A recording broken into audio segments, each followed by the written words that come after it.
Hi, everyone. Good morning. Good morning. Good morning. Oh, Let's make sure I'm up with the live. Okay, the notification just went out. That is good. I need to do an audio check. Good morning. Good morning. Okay, I can hear myself on front camera.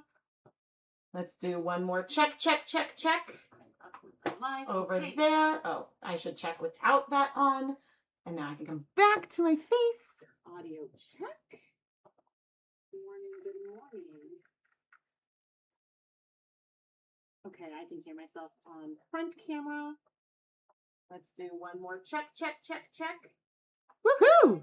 Oh, I don't need to do that anymore. I was like, I'm just listening to myself. Oh man, doesn't matter. Oh gosh, gotta just make sure I can see everything. This is when, if I someday, I'll do my intro in a moment, but someday if I ever build out a studio, I would have like a lot of monitors places, and I would have it set up so that way I could have like the stream running on my computer, but then I could be looking at everything on like multiple, like I'd have multiple monitors. So that way I have a really big laptop screen, but that way not everything is all like squished here and like stacked on top of each other. But anyway, hello everyone. I am Rebecca from ChemKnits, and today we're gonna dye up a bunch of yarn and raise some money for the Trevor Project. This is sort of a part 2 of my Trevor Project fundraiser, even though I do plan to attach this fundraiser to a lot of videos that I have coming up over the next month. But yeah, in the last stream, did I say I'm Rebecca from ChemKnits? I'm Rebecca from ChemKnits. But in the last stream that I did last week, we raised over $550. And so I am so thrilled. And hopefully we can raise a lot more money today. I need to check this so I can see all the chats. But hello, everyone. Thank you for joining. Thank you so much for joining. And yeah, feel free to like ask questions. But let's start with, I'm like, where is everything? Okay, so the Trevor Project is a wonderful organization that provides support and crisis intervention for LGBTQ and questioning youth. And this is an organization that I think is really important, both for their mission, but also for spreading that this is an organization that exists for youth that may need it. And whether, you're a parent or a teacher, or, we all have, or a young person yourself, I think that there are many different ways that you can reach out and get support. And I think that it's important that that is a resource that people know is available and exists, and that people can reach out anonymously if they need support. And I think that donating and supporting and allowing this organization to exist is incredibly important to me, as just a parent and a human and a member of our community, just the community of humans. And so if you donate through, and obviously no pressure, but if you donate through the YouTube donate link at the bottom of the live stream chat, there'll be like a little heart. If you click on that, you can donate through YouTube, and YouTube will cover the credit card transaction fees. And then you can opt to have it like pop up in the chat if you've donated, and you can do that anonymously. There's also, if you're watching the replay, there is like a little donate button that should be on the screen somewhere. Otherwise, I have also linked to the Trevor Project, and you can go there directly and donate directly through their website. It just won't pop up or anything, which is not a big deal. My goal is to raise awareness for this fantastic organization. And so that is exactly what we're doing today. And I realized just now, when I'm about to like transition to what we're doing today, I just realized I was like, oh no, there's stuff outside I have to go get. But today we're going to be dyeing some neon rainbow sock blanks. We're going to do some sock blanks that have a pop, that are going to be mostly black, and then they're going to have a pop of neon rainbow. So on the to-do list is to work on dyeing the blanks black. I need to mix the neon dyes so that way I can add those pops of neon color, and then we'll be adding the pops of neon color. But then also, I have not yet steam set some of those cold process yarns that I set up last Thursday, and so we're going to do that too. It was like when I realized last night when I came back home after taking the kids to their karate lesson, I was like, oh yeah, I need to steam set that yarn. Perfect, I can do that today. And along the way, again, feel free to ask me questions. I will be trying, I'll have like an iPad monitor, and I'll do my best to keep track of everything. But let's go get started. Nope. Although I'm sure you love seeing my smiling face. That was not what I needed. Okay.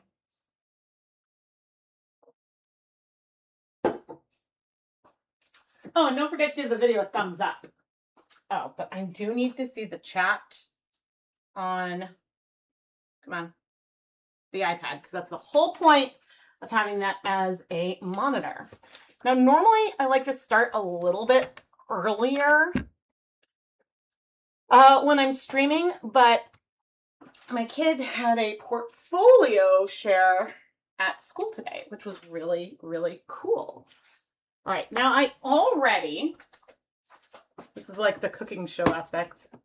I already mixed up the black dye that I'm gonna need for our sock blanks. And actually, I already dyed some sock blanks. So let me carefully move this aside.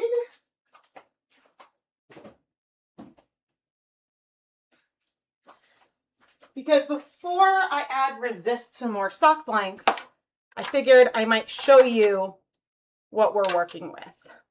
Now, these sock blanks were pre-ordered by customers after watching night 4 of my Spring Mini Scene mini-series. The pre-order is currently sold out, but now that I have more blanks on hand, I will, not today, I don't think, but I will probably be adding more to it. And so these zip ties are 100% nylon, which means that they will absorb color from our acid dyes. And I actually had someone ask me how I remove them, and I don't think it'll be able to see easily on camera. But unlike a lot of zip ties just lock when you put it in, and so then you can't move it at all, there's a little button here that sort of releases the tooth that makes the zip tie lock. And so that makes them very strong, pretty durable, and then I can use them over and over. But I'm doing the double. Oh, I see I went off in that spot. That's fine. I'm doing the double resist, and you can see that my lines are not straight on this one at all. That is totally fine. I'm doing the double resist on these blanks, similar to what will be in a Dye Pot Weekly episode that'll come out in the next few weeks, but this made a brief appearance in night 4.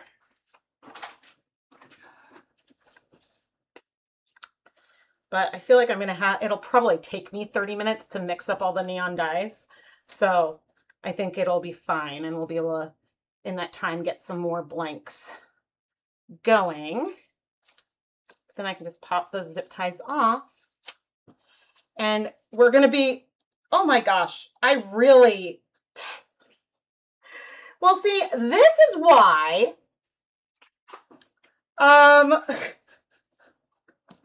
I'm glad I did this, because I left a whole section, I guess, out of the resist of this one, which is fine. It's still going to be beautiful. Now, these sock blanks are 75% superwash merino wool, 25% nylon. This one has such a big oops moment. The other one has less, that I don't think I'll send this to someone who already pre-ordered. maybe I'll add those. Um, it is what it is. These sock blanks are 75% superwash merino wool, 25% nylon. They are double-stranded, which means there's 2 strands of yarn held together. So that way, when we go ahead and unravel it, you'll get 2 matched 50-gram balls of yarn. So when we have our rainbow along this edge and our sort of coordinated rainbow over here, this gap will happen on the same spot on both of the skeins of yarn. So at least there'll be a matched set with whatever kind of oops or anything you end up with. But hilarious. Because see, this little oops moment, I can plan where I do the transitions to make a transition here so the colors all still happen. The other one is a much bigger break, which is not what I want. But it's fine. I mean, the thing with resist dyeing is sometimes things go not the way you expect. But it's fine. I prepped enough dye to do 3 rounds. Oh my gosh. They're like, we really want to clean your gutters. And I'm like, I don't know if I want you to. Okay. And so this time when I set up my resists, I'm going to do it a little bit differently based on those results I last had, because I've not yet edited the video where I did the double blanks. And I think I tried to put the zip ties a little too close to the edge. So I am going to sort of scrunch it together in the middle. Actually, how am I going to do this? Because see, if I was doing it just along the center, you scrunch it up, put the zip tie around, and you're done, right?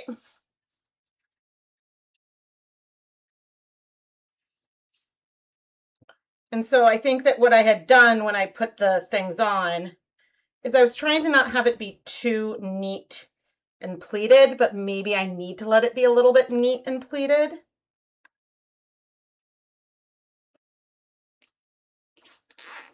And I can go in a little bit further. But see, another thing that could happen is we could get some, oh, I also could have accidentally pulled the fabric out when trying to fluff up the middle. That is something I could have done. Because I don't want the middle to stay too like pleated, right? I try to fluff and open it a bit so we can get dye in there. I just need to be careful to not pull too much. I think that that one was done a little bit better. I am going to want to let the blanks pre-soak a bit before we set everything up. And so I think when I get these started pre-soaking, then I'll go grab the yarn that's outside. I think that's what makes sense. And see, it doesn't need to be like a regular type of pleating or something. I want it to not be absurdly perfect, but I do just want to make sure all the edges are over here. Oh my goodness. But yeah, this project that I'm working on here, which again will be a full episode of Dye Pot Weekly, in the video, this was like only on screen for like a minute or 2. And so it's really fun for me to now get to do it a little bit longer. But the blank, even with just like one fracture in it, was so cool that I'm 100% going to want to do that more. Okay, puffing that up. I'm going to go pop these in just some water.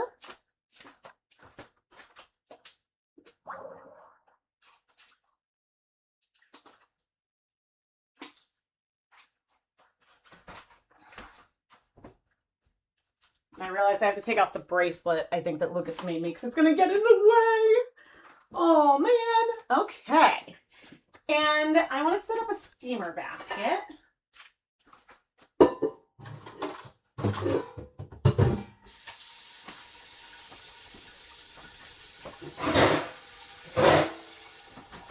Which really is just a pot of water that I'm heating up.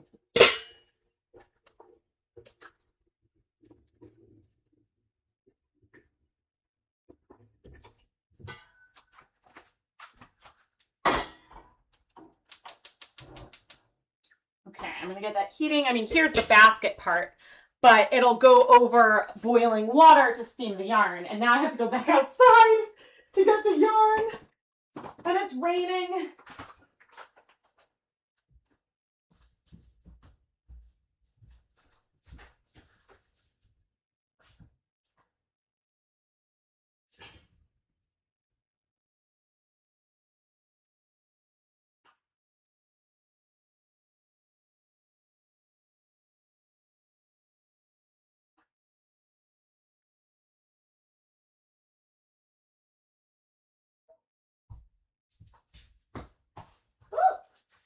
The rain itself, I don't know if you guys can hear me now.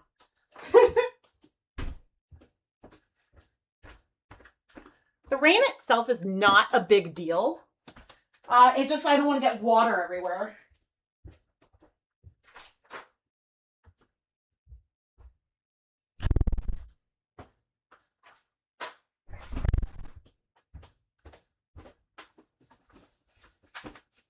Okay, so if you, where did I put my shoes?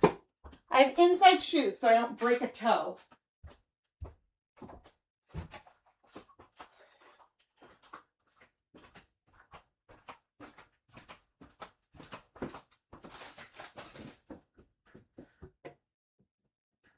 Actually, you know what I'm going to do real quick?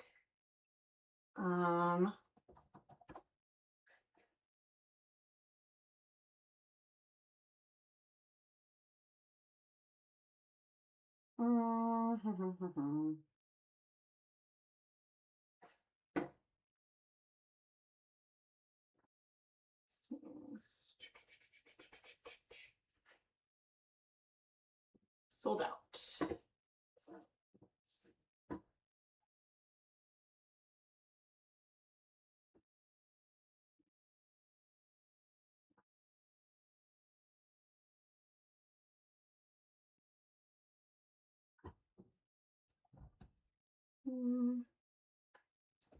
Two. Pause the neon.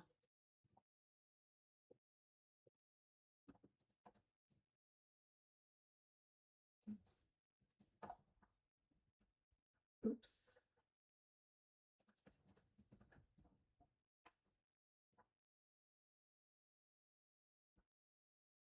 Done.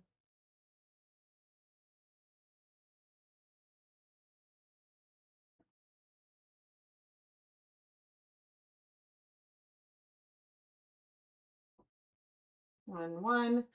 Okay. The oops.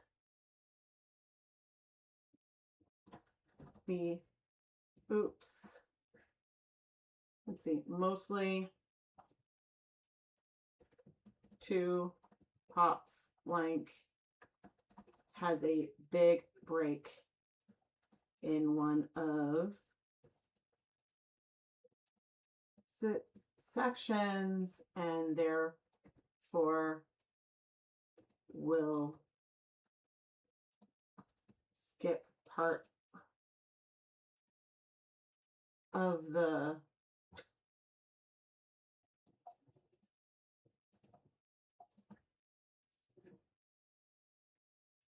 cool.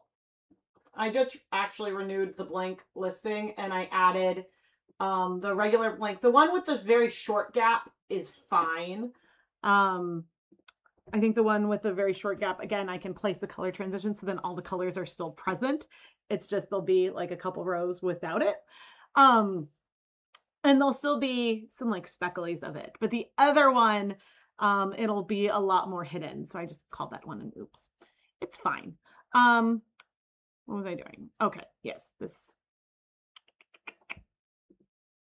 But I figured I may as well update that because I was like, oh, I won't remember later on. that is what I had planned. Now, a lot of times, especially if it was raining, I do this in the sink. But what cold process allows me to do is dye up a lot more yarn at once. And so and this was a 100% superwash merino wool bulky weight yarn. But if I had set this up hot, then it would have taken the space of a pan for a longer period of time. I have a lot of shoebox. I can do a lot of things. Now, this yarn right here is a rainbow yarn that I dyed.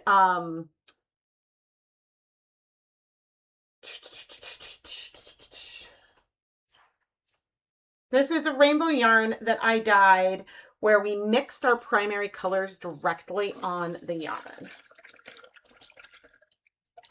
And surprising, we had some reds come out, but we do have a very pretty rainbow here. So the way I'm going to arrange this in the steamer basket, it's a little bit like so. The other thing I did here was sort of set up the rainbow in a slightly different way with the purple in the middle, which I really like. Normally I do it a different way.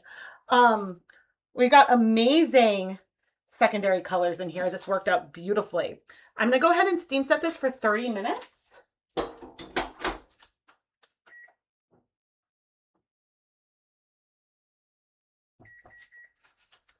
And this amount of pigment left in here is almost nothing. So most of that color did absorb. But the cold process works really well for me. One thing I haven't done yet is set something up. I haven't done a lot of setting something up cold process that doesn't have setting yarn up that I would go and steam set. But instead of going and steaming setting it, putting it in a shoebox and letting it cold process before doing that. This is by Pride Flag.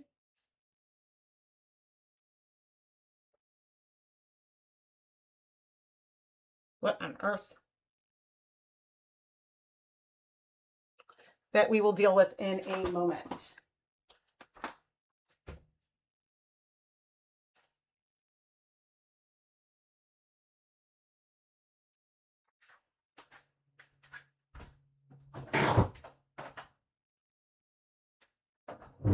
I'm going to go ahead and wait to do that one once the I'm going to wait. I'm going to leave this one aside and we'll deal with this one once the other. I can have words, I promise.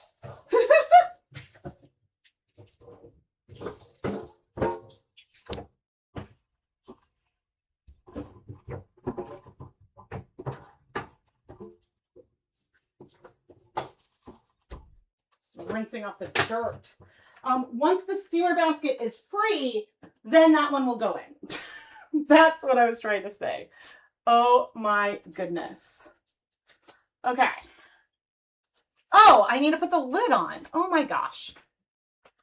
Set a timer. Oh, I set the timer. Well, okay, there is that. Now I do want to let the blank soak for a little longer, which actually means I can prep more of the blanks now. So I want to do a total of 8.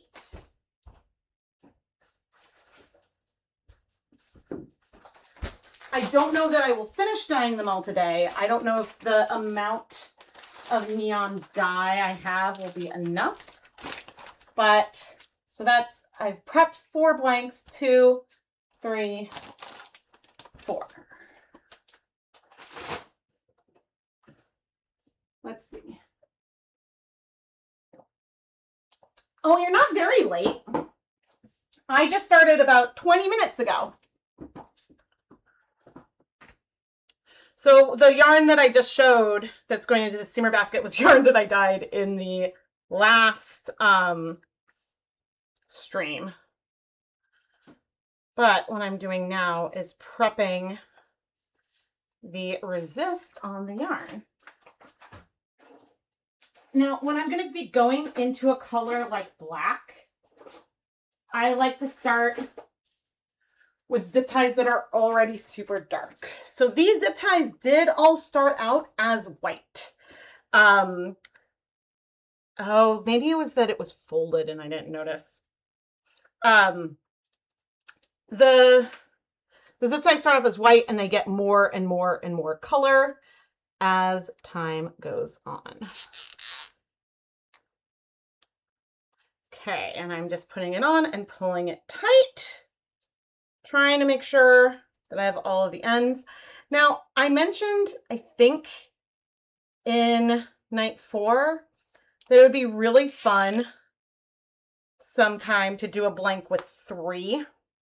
But here's the issue, because I'm trying to, again, like fluff out the middle so that way we can get the dark color all around.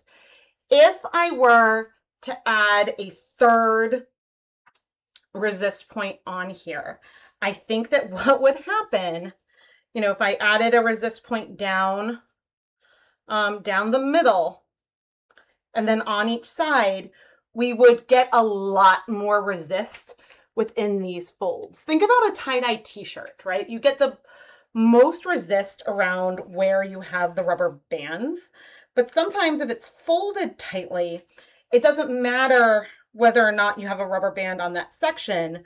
The yarn in the folds themselves are going to help provide resist and prevent dye from accessing certain areas. And therefore, that is something that you should take into consideration. And so, yeah, I think while it could be absolutely stunning, but if I mean, I can just do it and show you. If I add a resist in here, I think that this would give us a very fun blank, but you know, not a lot of dye would get into some of these areas in there. But I'll clearly have to do this someday. I'm going to go write this down right now to do like a 3-part blank. On my list. Okay. Resist on blank, like Die Cut Weekly, or 650. I was like 250. Use 3 resists, will be resist within the folds. And I keep little notes like this for myself. Okay. Great. Okay. I'm going to grab a spot to put these, because eventually with these last 4 blanks, I'm going to go ahead and pre-soak all of these together. Like it doesn't matter if the blanks pre-soak for longer than 15 minutes. I just want them to soak for at least 15 minutes because I want there to be an amount of saturation. Now, the reason why I'm adding these resists on to dry blanks is that I don't know if you noticed, but when the blanks are wet, they stretch really easily and then stay stretched, sort of like when you're blocking a finished knit project. And so since I want to have like a little bit of control, but not too much like wonkiness, I think it would be a lot harder for me to set this up with things wet. Not impossible, just harder.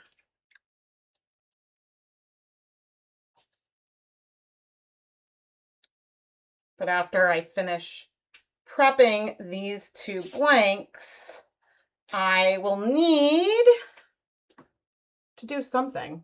What is it that I need to do?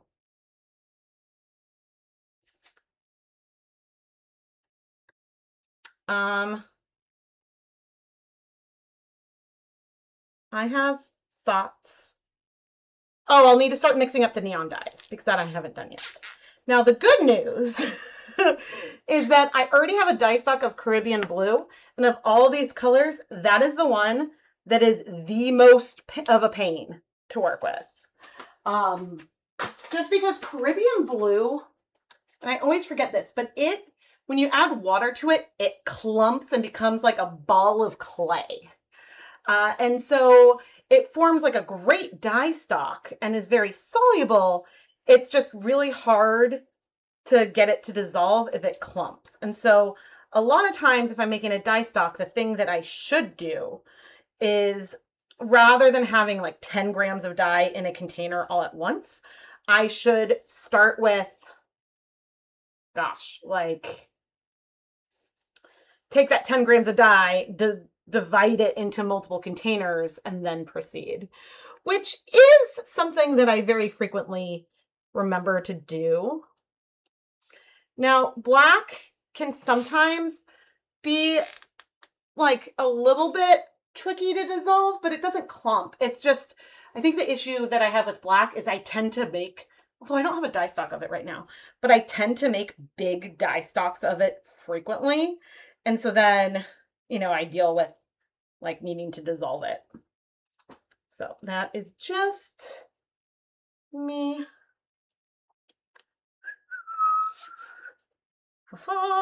There we go.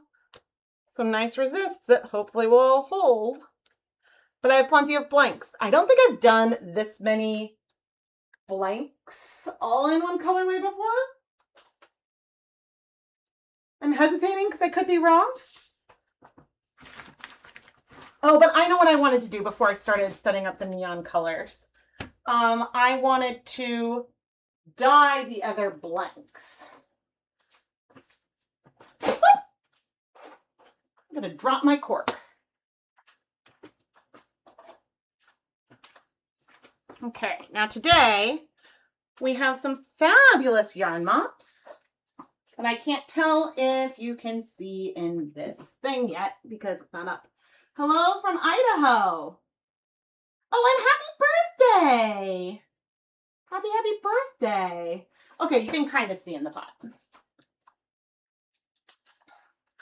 Right now what's happening is not super, actually whatever's happening in the pot today is, none of it is super dramatic. Okay, so in here I have 2 yarn mops that are a DK weight yarn, and the gray on them right now is slightly patchy just because I was rinsing out some black dye that was left on a spoon. But I will probably use these same mops to remove excess dye multiple times today. But I will also be using them to clean up any of the neons as needed. These yarns are DK weight 100% superwash merino. I don't know if I don't think this exists as a bare yarn you can buy anymore. It was an Italian brand and it's a gorgeous yarn. The website doesn't seem to be active anymore.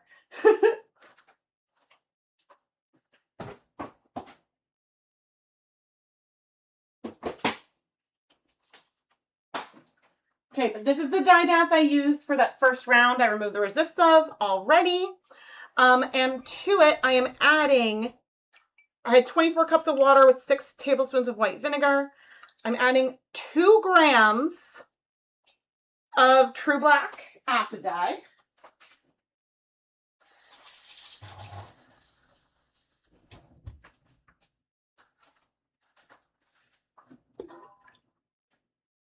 Yes.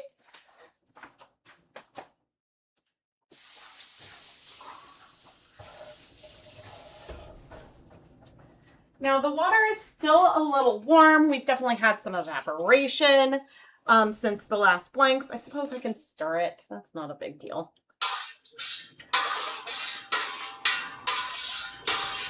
But you can't really see much because it's black. We'll add the blanks in a moment and continue to heat it. Otherwise, I might turn the heat on now. I don't think it's going to make that big of a deal. It'll be warmer probably when we do the next round. But again, kind of is what it is. And I will keep reusing that. And my eyes are not good enough to see the comment. Oh, that's so kind. Thank you so much, Stellar.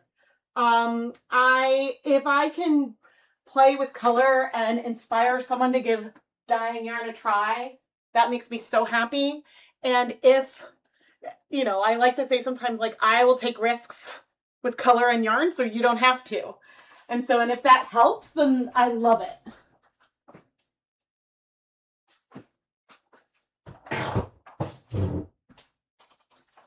Okay. I'm just waiting. All right, there's 16 minutes left on the timer, and I started the timer a little bit after I had set this up. So I think we're good. Oh, right. I forgot that my other timer, I completely forgot that my other timer doesn't make noise anymore. That's okay.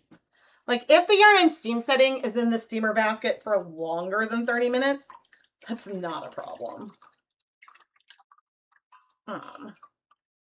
Oh, I do want to be careful as I squeeze out the water here, though, because I don't want to squeeze any water on my computer. But yeah, if you're just tuning in, we're dyeing some black sock blanks that have resist marks on them. I'm about to add this into our dye bath. We have the equivalent of 1 gram of dye per 100 grams of yarn. And since I have some dye in my hands now, may as well just kind of wipe that off on these mops, right? That's what they're here for. If you've never heard me use the term before, as I go and start heating this up, it probably doesn't even need a full 30 minutes, but the first batch I did absorbed all the color in 30 minutes, which was a little surprising because when I was doing this in the video, it didn't. And so, who knows? I did bring out a new batch of True Black Acid dye. I reused the same like lid that I tape something to, even though you can buy stickers from Dharma now. But yeah, I was like, oh, we absorbed all the color, which is what I would have expected. So who knows? Oh, okay, yes, I reset my timer for 30 minutes. If I ask at 15 minutes, I can remove what I'm steaming, but I don't think that's going to be a big deal. Oh, you guys are all so sweet. But so now I'm going to go ahead and pre-soak these blanks. And again, it's going to be okay if they pre-soak longer than 15 minutes. They probably could have gone shorter. It's just sometimes in a video, I will make note of the length of a time that I did a pre-soak. And like, a lot of times it might not make a huge difference, but sometimes if I notice something that is super unusual, like an amount of glaze, like sometimes then it's worth kind of keeping an eye on it to know for moving forward. Okay, so I'm gonna set this aside. Okay. And I'm gonna have to do what is totally my favorite. Actually, this is not my least favorite part. I was gonna be sarcastic and say measuring out dyes and dissolving them. That is not my favorite part of the process. It's just because like sometimes I don't know, I'm more likely to get frustrated. I usually time lapse it. My least favorite part of the dyeing process is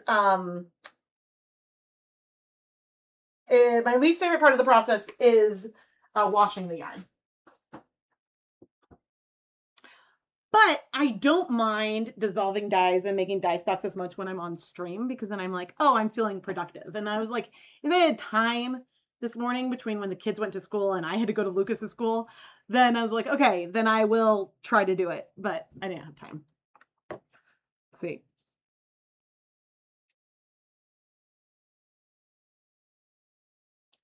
I would love a dye studio so much.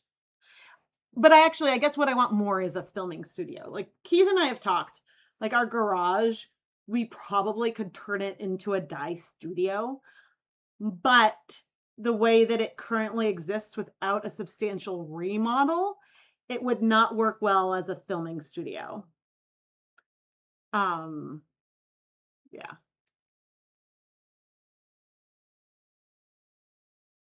Yay! I'm so glad that you wanted to try the zip tie method on the blanks. Like that, like fracture. I'm just like, I'm obsessed. Like it'd be fun to speckle in it. There's so many things that would be so fun to do with it that like you could dye the blank first, a color, and then add the resist. Ooh. I have a feeling this summer some of these might be the Patreon behind the scenes thing. Okay. Zip tie dye yarn blank. Zip tie middle over dye. Zip tie yarn blank. Speckles in the resist. Like, I'm just so excited. I bought so many soft blanks, and if I have any left after all of this, and so speaking of, I did update the pre-order. I was going to do that. I'm hoping to do a shop update by the end of the week. I am going to be taking a break soon because we have family coming, like first some awesome family friends, then family. And so given that I'm hosting a bunch of humans, that means I am going to, I've already extended the shipping timeline for ready to ship yarns, but even though I'm home, I'm going to pretend like I'm on vacation. Also reply to comments and stuff.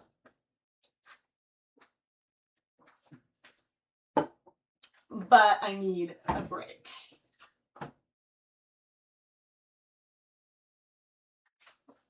Okay. All right. And I think, let's see, that is not what I wanted. I wanted you. All right. I need to get all the things I need.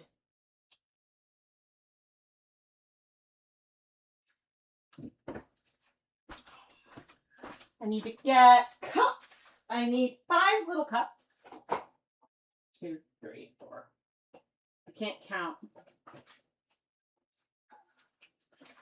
I reuse these cups over and over. I need bottles. Where are they? Dang it. Where are they? Aha, no, I was smart.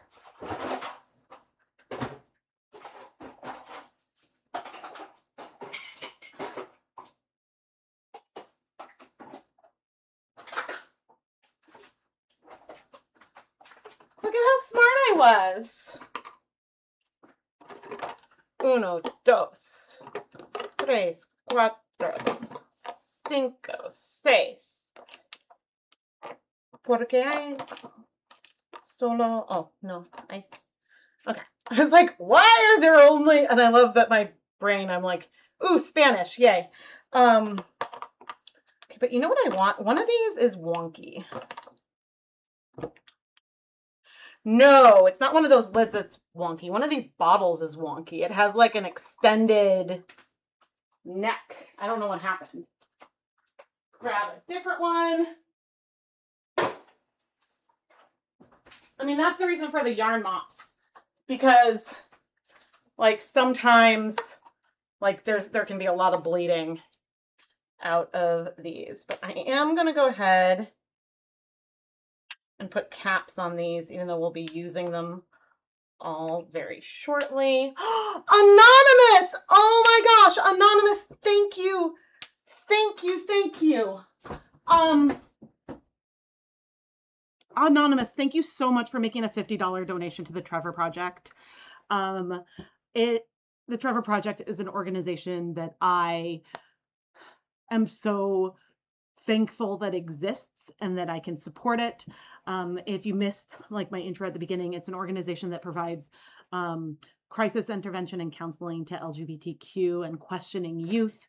And I think it's so important that something like this exists because, and like this is something that I say, but like as a parent, I hope my kids would always feel comfortable coming to me. I hope their friends would always feel comfortable coming to me. But if they're not sure of who they are and are afraid of how we would react, even though we would 100% support them, I want there to be a safe place where they can go and talk to someone. And that is just so unbelievably important to me. Oh, and now I see, yeah, the Trevor Project does need help now. The Trevor Project does need help now more than ever. And this fundraiser is one of my favorite traditions. I try to do this every year, and I've learned also, like, I love learning. Some of you have told me about organizations in your home countries that are similar. That is phenomenal. I don't know if how far the Trevor project reaches beyond the US, but hopefully they do. That is something that I actually don't know, but yeah, love. People should feel accepted for who they love. And that is something I wholeheartedly believe in, how they identify and how they want to present themselves to the world. I'm going to go back to the yarn, but yeah, huge heart.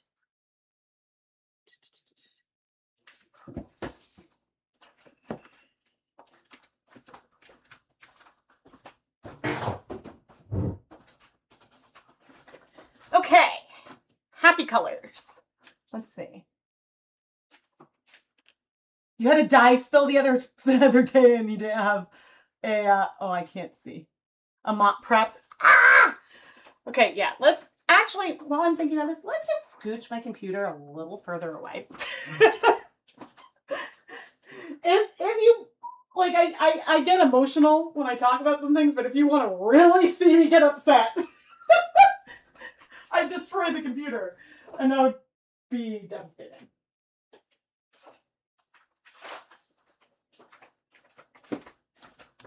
All right, we're going to start off with the easiest one. Now, for this part, I'm only going to wear safety glasses. For my own personal comfort level, I only wear a respirator mask when I'm dealing with dry dye powder. Other people may make different choices.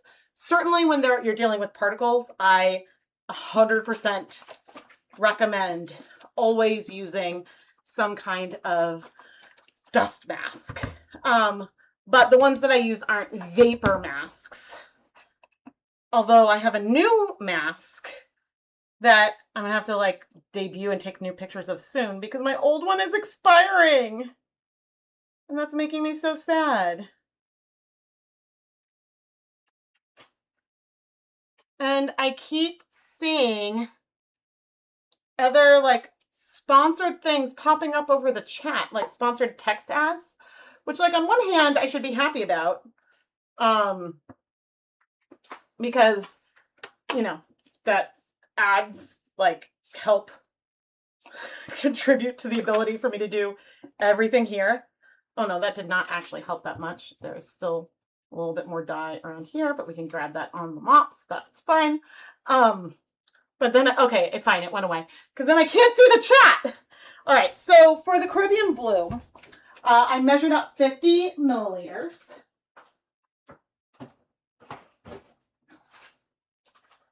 Of my 1% stock solution, which is the equivalent of 1/2 gram of dye. And that's because sorry, as I pour. And so 50 milliliters goes up almost 1/3. I think that these containers hold about like 130 milliliters or so. Just going to rinse it out. But a 1% stock solution has 1 gram of dye dissolved in 100 milliliters of liquid.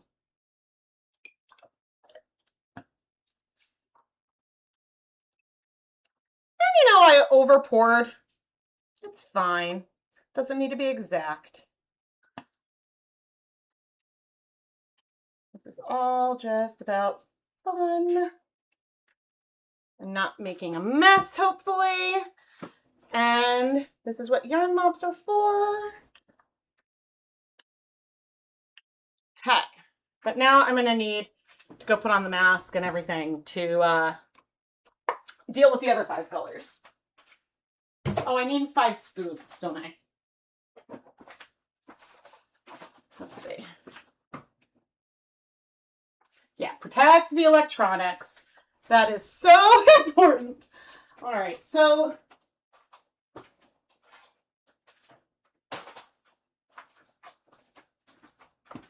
this is my old respirator mask. I've actually owned at least 2 of these over the years. Now, they do come, like I've replaced the filters every like couple months. Like it pops open so you can replace the filter. The problem is that the actual mask itself expires this summer. And so I bought a new one because this one doesn't seem to exist anymore. And I'm hoping, maybe I'll try on the new one for the first time on camera. I'm hoping I like the new one because I find this one to be really comfortable. I will be more muffled when I wear it though. I find it to be really comfortable and I'm really used to it. In a pinch, I have some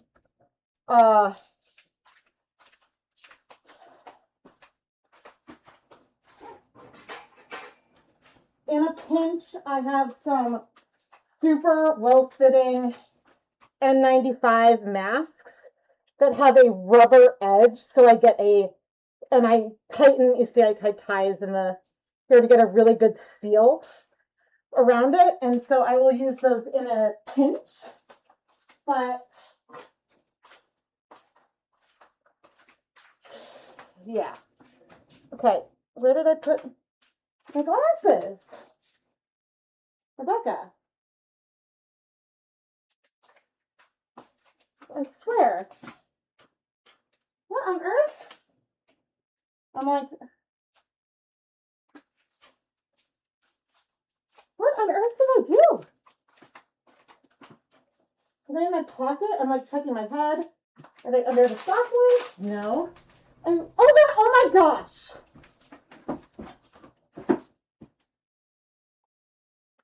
Guys, where are my glasses? I can't find them anywhere. Where are my glasses? I know I'm out of focus, but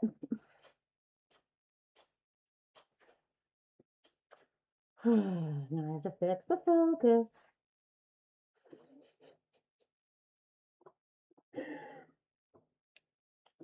Because I cleaned them. I cleaned the fingerprints off of them recently, and I didn't know I had them on. Yeah, the bag that it came in probably would have an expiration date. Because I think eventually rubber can degrade, but also I couldn't get filters anymore, and so that's the bigger deal. All right, I needed to get my spoons.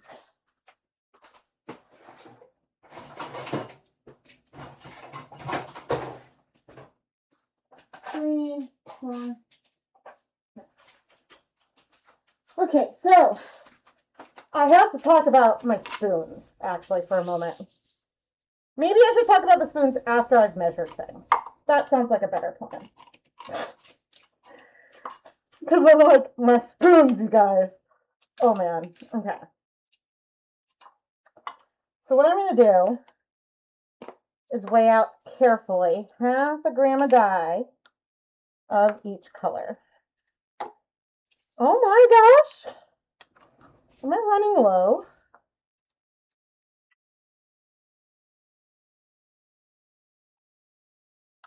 You know, fine, 0.53, 0.52, that's fine. It's all approximate, like plus or minus 5% on a technique when we're dyeing by feel is not going to be a huge deal.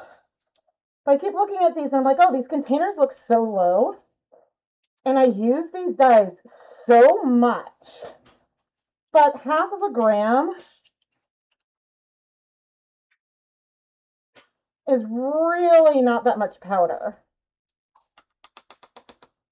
And so a little bit goes a long way. And I don't think I've repurchased, well, the Caribbean Blue I have repurchased many times.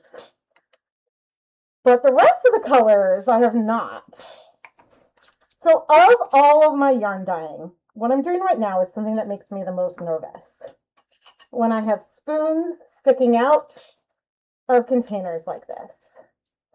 And it makes me nervous because if I were to flip it, I could fling powder. And so that is why the safety equipment is so important.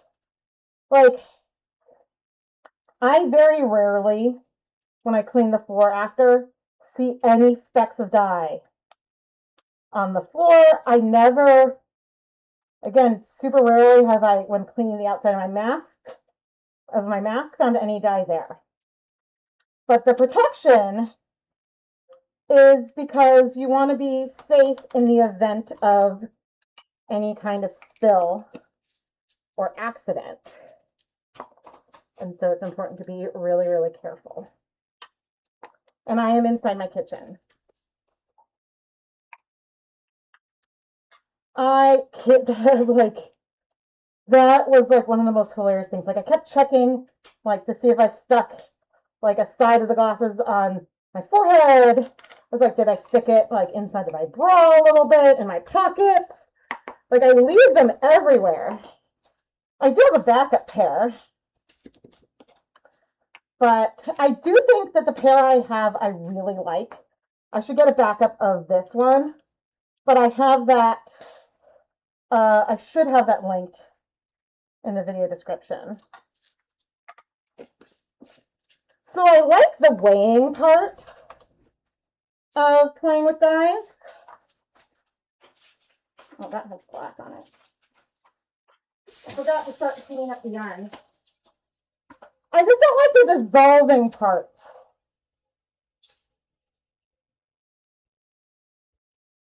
And so sometimes not needing to critically measure a volume is handy.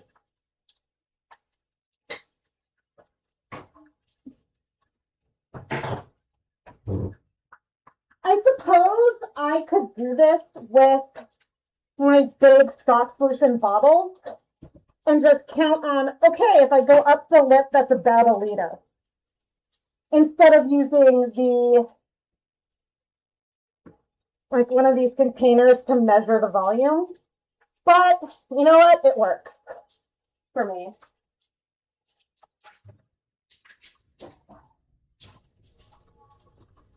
I'm bringing over hot tap water. Add a little bit. This one is got some clumps.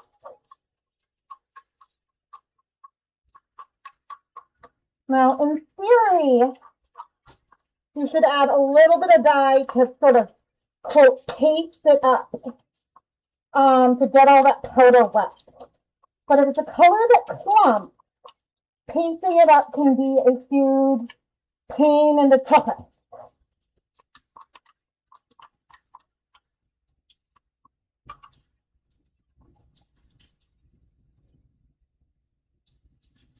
And so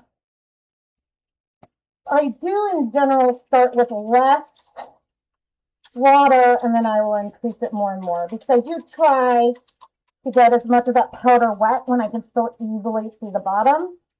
But again, not a huge deal with what we're doing today.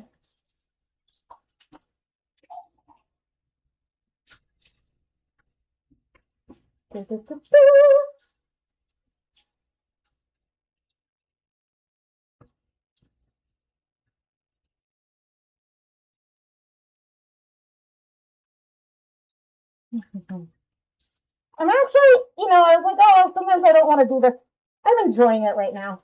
It's when it's like dissolving a gram of dye or half a gram of dye is no big deal. It becomes more of an annoyance to me when the volumes get much bigger.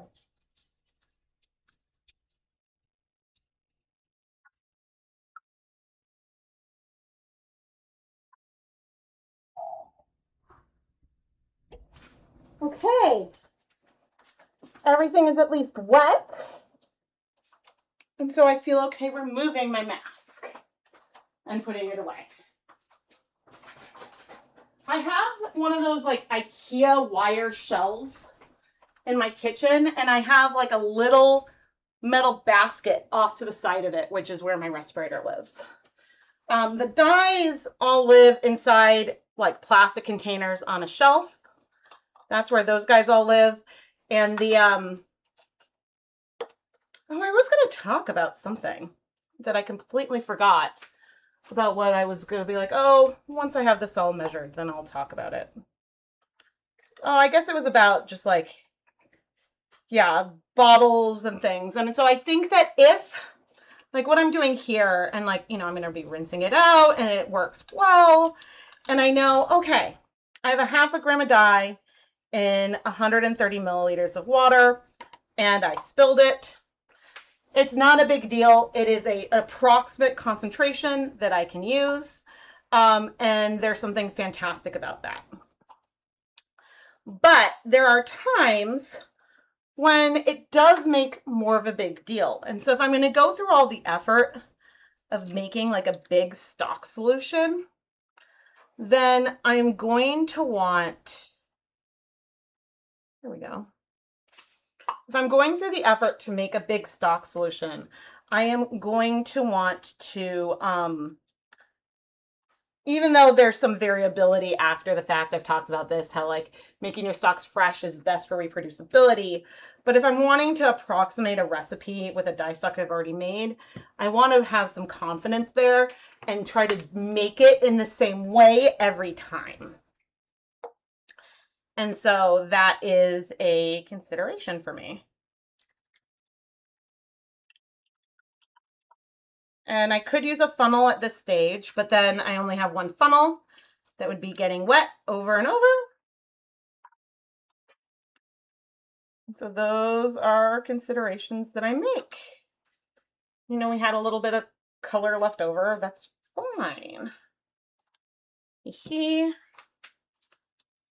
That's why we got these mops.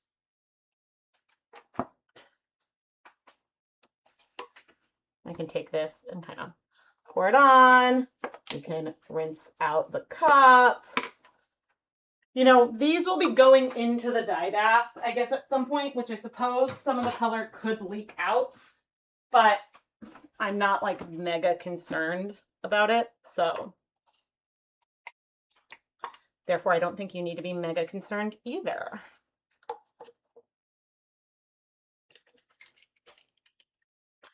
Most of these colors strike to yarn pretty well. I would say the ones that are the trickiest to get to like dissolve, or does not dissolve, but to bind to the yarn completely would be the fluorescent pink and then Caribbean blue. Anything that's like a turquoise can be a little bit tricky. But deep magenta, or sorry, Caribbean blue is just so pretty that it's so worth it. Okay. Get dirt in here? No, there's dirt on the, no, yeah, I did get dirt in here. That's fine. It's the nice thing about being like, okay, well, we're gonna wash the yarn anyway, right?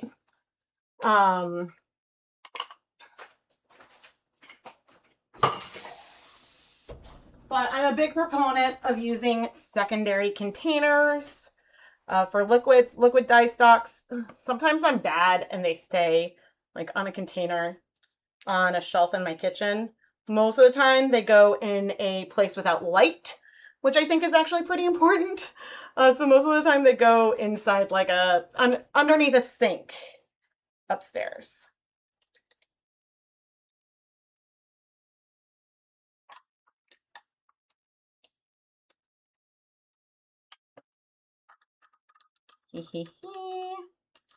These colors make me so happy. Oh, I'm so glad. Yeah, there are times when I'm like, okay, I'm just going to spend the day making dye stocks. And you know what? There's nothing wrong with that.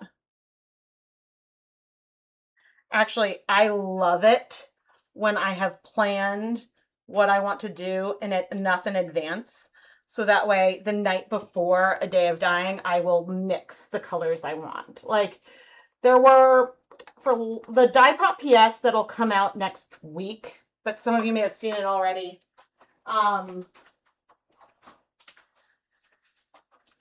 It's not the one that I filmed in June. It was the one that I filmed in May. For when that comes out, the rainbow, but I also had a Dye Pot Weekly. The rainbow colors I mixed for that when I was planning out the videos for the month. So like each month, I start with, I have just like a regular like kids school notebook. And I start off with writing down the big things I have to do that month. And so on there's always, okay, I have to film the Dye Pop PS. Like, what's the project? What am I going to do? I have on there with deadlines, you know, like I have to do my Patreon poll. I have to send out the Patreon coupons. I need to finish the Die Pop PS and do the newsletter and give that to YouTube post docs. Not the newsletter, but the Die Pop PS video.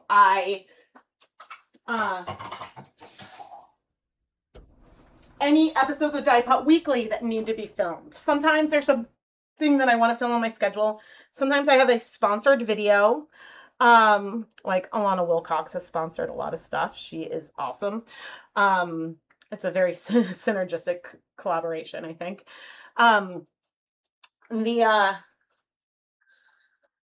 then I might have a lab partner video. So I write all those down with the date that the video, like the date that the yarn needs to be shipped by. And so then I can cross things off that list. But then sometimes I'll sit down and be like, okay, this lab partner they need 300 grams of stroll and they don't want any yellow or orange. And so then sometimes I'll sit down and I'll be like, okay, what colors do I want to use so I can have variety in the videos that are coming out? But then sometimes I'll look at this and be like, oh, actually, I can use the same color palette for these two very different videos. And so sometimes I'll play around like that too, which is a lot of fun. Let's see. Oh, great. This is actually kind of perfect timing.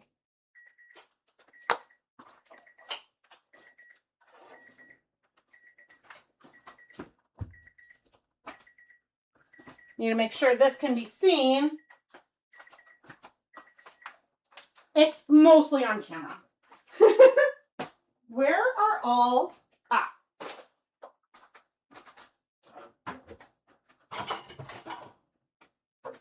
of these guys. Okay. I'm going to remove the blanks.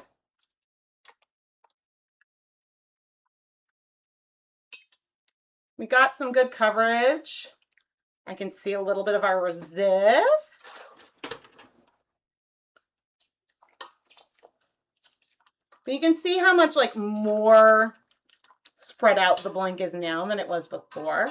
This time, ironically, we do still have some dye in there, which is surprising me. But what I'm going to do is I'm going to leave the heat off. Like I'm going to put it back on the stove, but not have the heat on. And I'm going to just leave these yarns in here for a bit to soak up that color before we start the next blanks. And in the meantime, I have a whole stack of these guys. Oh, there's one. Okay.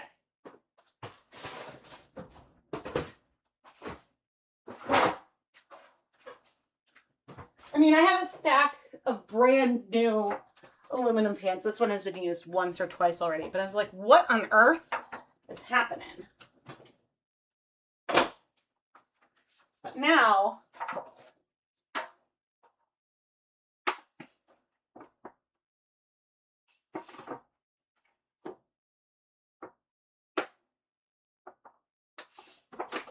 that rainbow yarn I dyed last time, can pull it out of the steamer basket, set it aside to cool.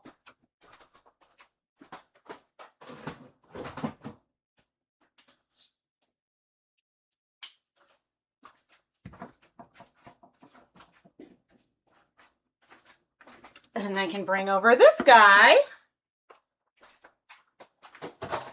to steam set. And this one, I think this is the same yarn base that I am using as our...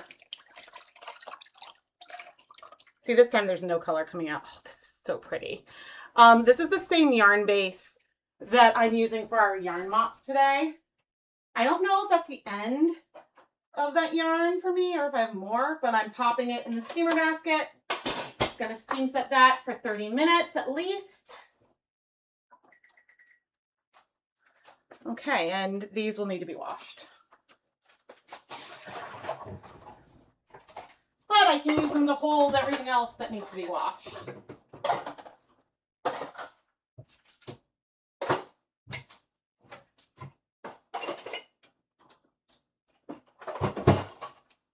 Okay, and we are about ready to start doing our rainbow blanks, but I'm going to clean up over here a bit more.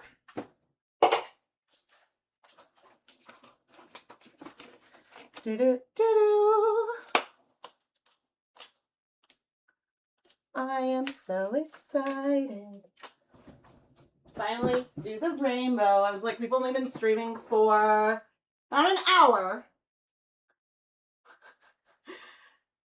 And we're finally about ready to do it. But I figured I'd sit down for a second. Oh man. And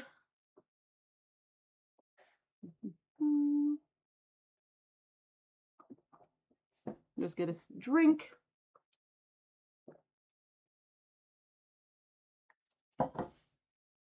Okay. Let's go clean up. So that way we can have space. I don't know which color you were from.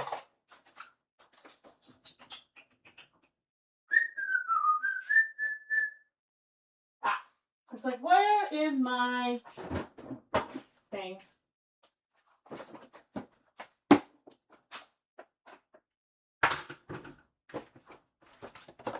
Okay. And this is the kind of container. You'll notice I'm not setting this on the counter. I don't want to risk getting any dye on the outside of the box. So I try to only set it on the counter when it's completely clean.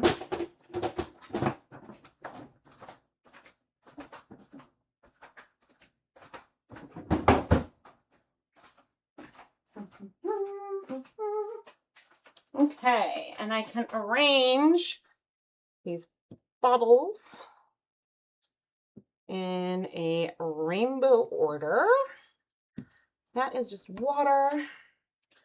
I'm going to want a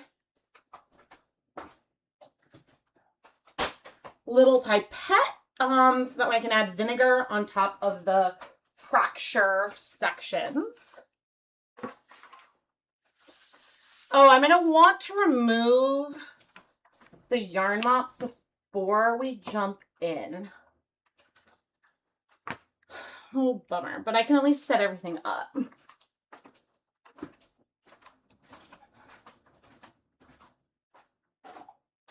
Now, today is one of those days where I will be using plastic wrap, which I don't love.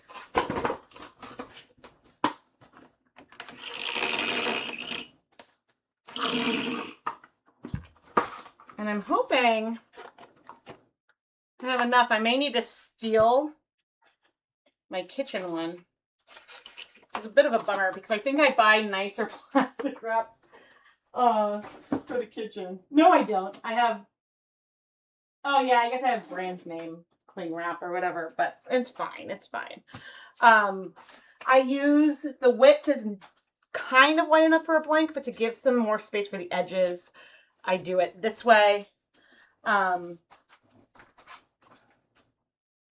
then let's start. I'm going to start with the one that is not the big oops. This one is the big oops, right? Yeah, that's the big oops. We're going to start with the small oops.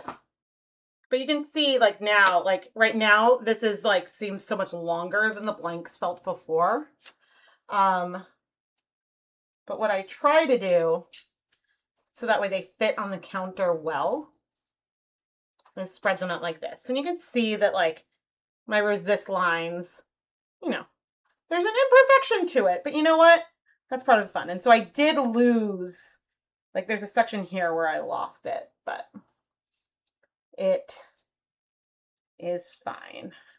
Now the big key here, I love how like wavy that one ended up, is I'm trying to uncurl the ends just so that way I can have this all on. But then the plan will be to do like red. Oh my gosh. Oh, I'm not current on the must have like tapped something. I was like, why don't I see the blank on screen yet? Oh no, what did I do? But that was just me. I'll especially like that edge there. And so here I'll do, like on this one, if I do pink, orange, yellow, blah, blah, blah, blah. On this side, instead of starting with pink, I would start with orange. So we'll have like pink and orange, and then orange and yellow, yellow and, etc., etc., until we get to the end when theoretically we'll have purple here and we'll end up with a pink over there. And so the rationale behind that is that that will give us an effect that is a lot more similar to the way that I had those mini skeins from night 4. Let me see. Pictures, screen grabs from editing. Because originally in the video, it'll come in a moment and then I can share it.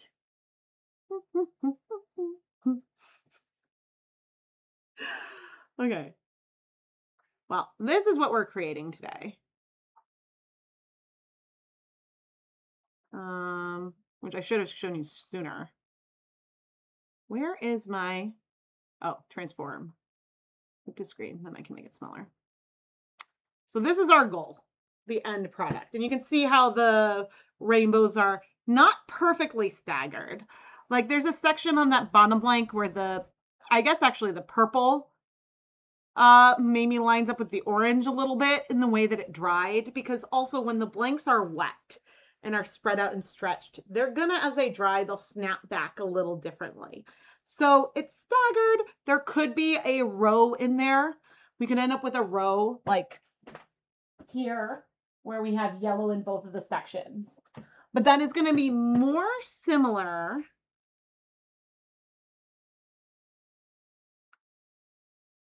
come on.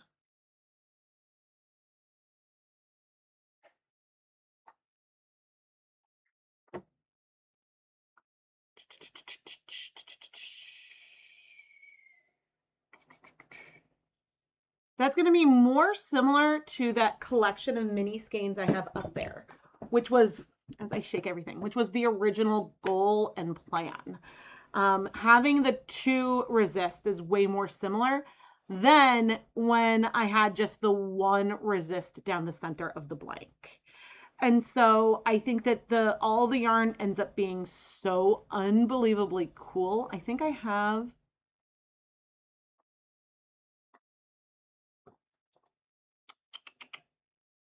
transform, fit to screen. Okay, so here we have the 2 different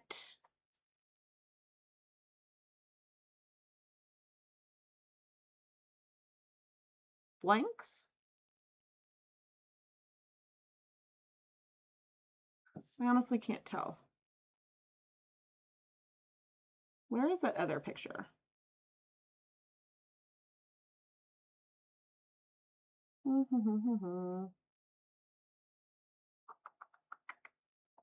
This one. Transform. Fit to screen. Nope, wrong one. Transform. Fit to screen. Okay, yeah. So this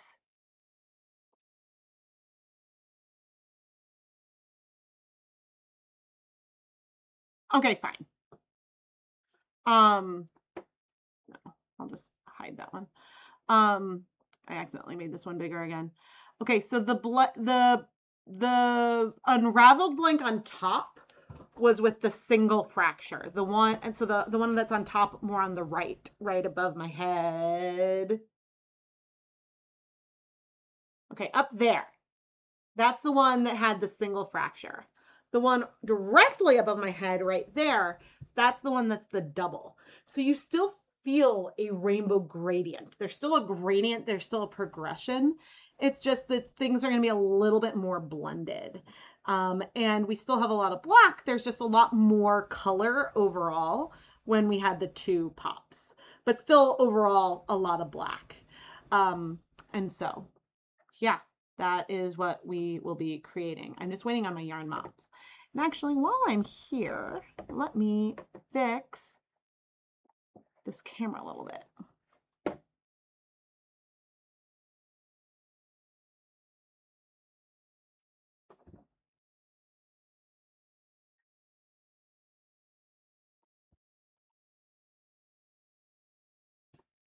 Cool. Just changing the contrast and brightness so it looks a little bit more like what I see ish. It'll be fun. Oh, and I can add this. Where are you? One of these days I will learn the like short codes. But so this is the overall type of color progression that we're going for that I did on the mini skeins. So then you can get a feel of like how that staggered rainbow would go. And I would show you this card, but it got a lot of water on it over the last like couple weeks, and so it's all faded. And you can't really see the colors anymore. All right, I'm gonna go remove those yarn mops. Actually, oh dear.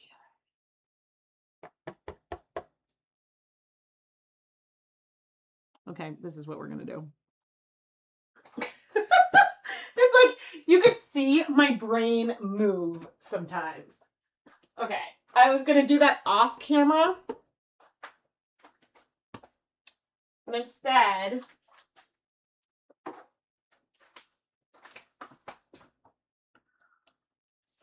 we'll do it on camera. I did put a hot pad down, and I know it's a little bit off screen, but the reason we're having this like this is not so you can see the yarn mops exactly.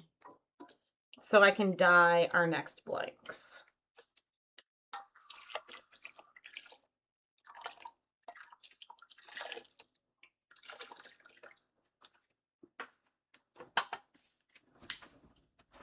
So I'm going to need to bring over, what was in here? Oh, this is my, fine.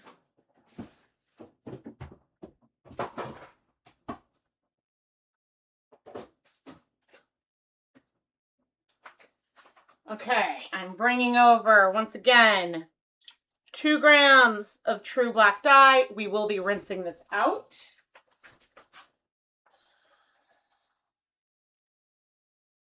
What I will not be doing is dunking this plastic cup into the dye bath because the dye bath is too warm. But if there's a little bit of extra, I mean, the yarn is warm too, but I can just wipe that out.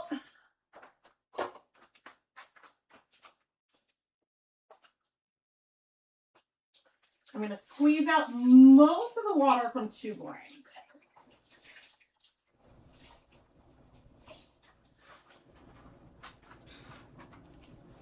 And I am going to stir this up. Now, the reason why I like to pre-soak the blanks before putting them in is because I think that that helps with the resist a little bit. And as I'm going in, sort of holding the edges of the blank in the center just to like spread it out a little bit. So that way it's not as compressed. So we'll see how much color we end up using this time. But now I'm going to go let this heat for 30 minutes.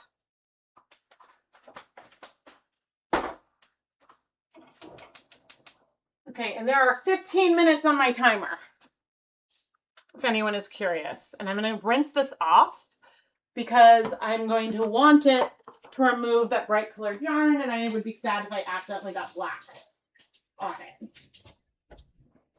Yeah, I can leave that in the sink. Okay, but now we can dye our blank.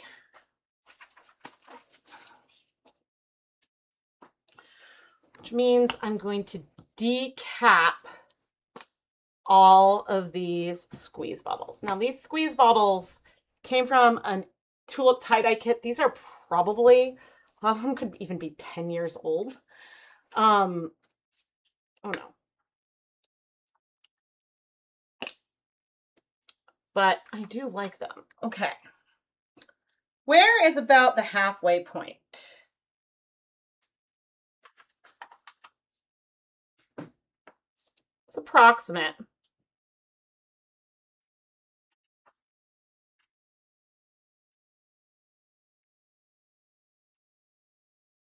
Okay, so when it comes to our first rainbow, I'm gonna add pink there, and then I'm gonna start the second one about there.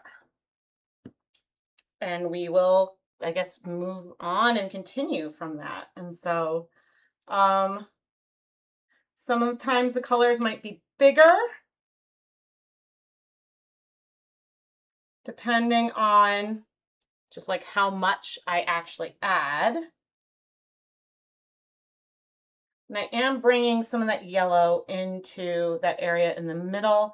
And I am also, I'm not going with the dyes all the way across. At some point, because of the reverse speckles that we get, I do want to have something like the blank and then dye all the way across.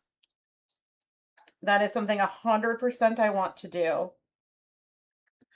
But that is not a today thing. But I am, like, I don't mind if I have a bit of a halo sort of beyond where I'm attempting to add the dye.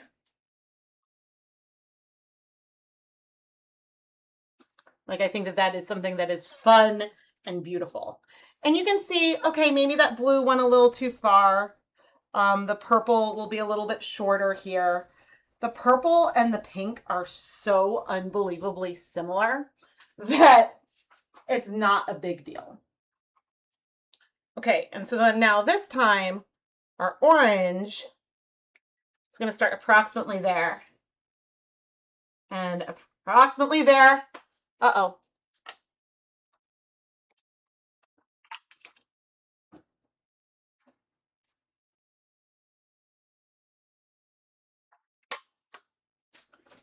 Did I manage to get a drip on the plastic that did not go down to the floor? I think so.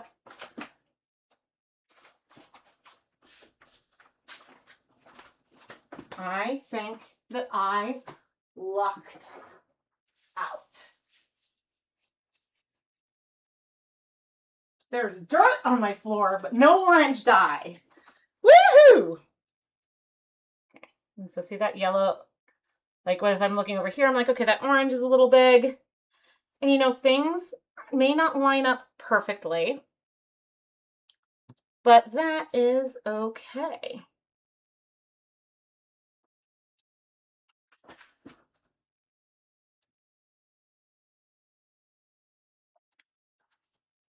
The goal is, oh, right, I forgot that I have to have the pink there too. There's 3 colors left.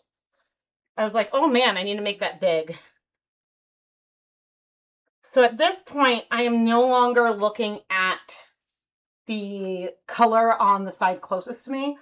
I am purely looking at the space that's left to try to get good coverage there. But again, since these blanks are double-stranded, once they are unraveled, the offset, like I think that here, there might be a row right here where it might be all pink and not purple or orange. And that is so okay. It'll still be a gradient. There would still be that like visual effect that is so much fun. Now for our yarn mops, some of the things that we're doing here is like coming and cleaning up like those little spills. If there's liquid that comes around the edge, I will be pulling them up. I mean, we're going to be doing, now I don't know how many I'm actually going to do in the stream, but I will be dyeing over, and then I can come in and fill in more color if I feel like I need it in some areas. I will be dyeing today, or eventually, at least 8 of these blanks, and maybe more. And so, you know, there's like a drip of color there.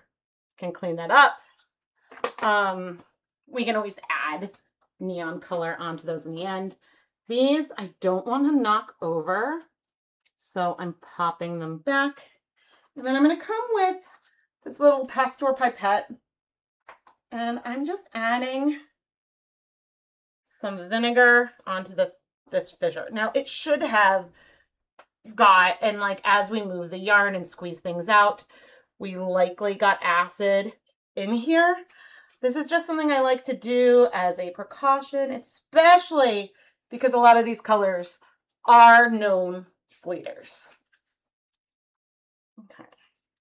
But now I can fold the plastic wrap over the edges and we can roll up the blank. Now, I'm actually not going to roll it up all the way yet. Like once, I'm going to wait for the, okay, that's heating, that's going. I'm going to wait for the steamer basket to free up before I roll this up the rest of the way. And so I can sit and chat for a bit. And the reason why I'm going to do that is because I don't mind having the blank in the steamer basket and then waiting for a while. Like I am totally okay having that set up, waiting, and not setting a timer until I've added a second. And well, in this one, I can't fit a third blank, I don't think. I think I can only fit 2. And so I can wait and then I'll start the timer after that. But I don't want to roll this up and have pressure and tension and be squeezing on it without applying heat. Because if I do that, then some of the colors could spread too much and we could lose the yellow. Now, the yarn sitting here at room temperature is not a problem. Not a problem at all. And I can make, oh, that's not what I wanted. To camera.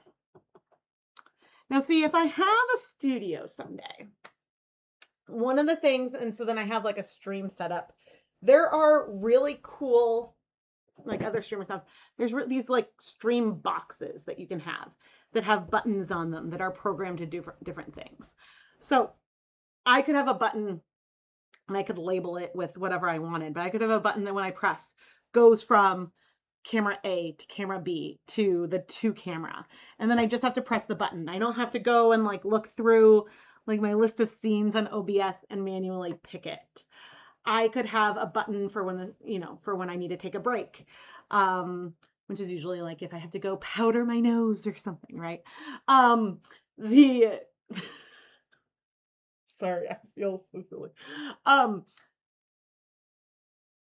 But if I were to get one of those now, given that my whole setup is so transient and movable, like I'm in my kitchen blocking basically the hallway where I'm sitting right now. And so if I were to go ahead and get one of those, I don't think it would come in as handy. But if I had a studio, oh, I would love to do that. I would also like to have a ceiling mount so that way I could have a true top-down view with the webcam, right? And then that would give me more space on my counter and things. And so that would be really, really amazing. Running low on value paper. No, I am not. None of these are important. Ooh, but I'm hatching an egg in Pokemon Go. I got a shiny Chingling. That's exciting. I think I already had one.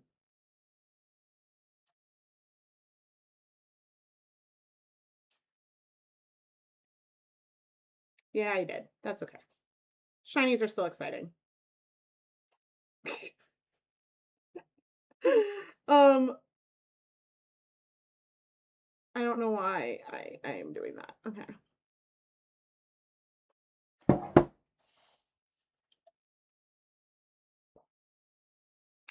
Welcome, and no worry about showing up late. And that's the thing with the stream. I'm going to be doing a lot of these over the next period of time as I see. If I was differently prepared, I would have set up a tripod so that way the webcam looking at me would not be sitting on the screen. So that way whenever I bumped the table, it wouldn't shake.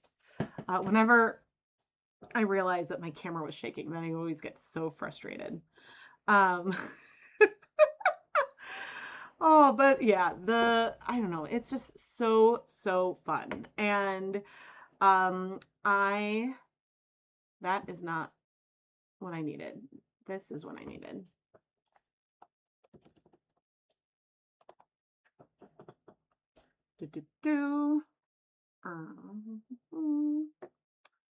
Oh my gosh, you guys, we are at $655 for our fundraiser.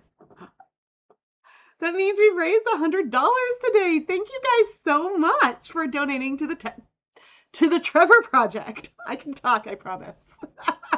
Thank you so much. I really appreciate you guys supporting this fantastic organization. Okay, a great question. I love questions. Just a question. I could put the blank in the microwave right now, correct? I mean, you have it in plastic wrap anyway. In theory, yes, you can microwave acid dyes. A lot of the manufacturers have instructions on how to do that. For my personal comfort level, I don't put things that are not food safe in our kitchen microwave. If I have a studio someday, I would buy a ChemKnits microwave and have on hand and use that and talk about doing that. But because my microwave is a built-in one, it's hard to clean. And I don't know, how sometimes in a microwave things like splatter, and I just don't want to have to worry about that. And so in theory, I would be okay doing it. In practice, that's why I don't. And I prefer to use the steamer basket. But you could, oh my gosh, like there are dyers that will do a cold process and then the next day they'll microwave everything. And it's the thing about a microwave that is so great for heat setting food coloring yarn, is when I am more likely to do it. You heat it for 4 minutes total. It'll take over 30 minutes to cool down. It works phenomenally. And so then again, then that's a way that you can quickly process a bunch of stuff. And yeah, it can be super, super handy for like heating things quickly. But yeah, I think that my personal preference is just to stick with the steamer basket. You miss playing Pokemon Go. Where you live, there's bad cell reception. Oh, that's so hard. Now, if there's no Pokestops, you can submit Pokestops as long as, I don't know what the minimum level is you need to be. But I created some Pokestops in my neighborhood. Like there's a pizza place that's not a chain, it's local to like our neighborhood. And I submitted that and it got eventually accepted as a Pokestop because it is a community gathering place and felt significant. I like on like near where my in-laws live, there was a trail marker dedication, something that is a legit point of interest, and it's a more rural area, so there's not like a ton of people there. But I was able to submit that as a Pokestop and some trail markers on woodland trails, and so you can. I mean, sometimes the hard thing is that there aren't things that classify as like a specific point of interest that isn't like private property or something. But because like there's rules on what can be submitted, but there are ways at a certain level that you can nominate Pokestops. But the bad cell reception is harder. Oh, you have submitted Pokestops. So it doesn't always take over a year for them to get approved.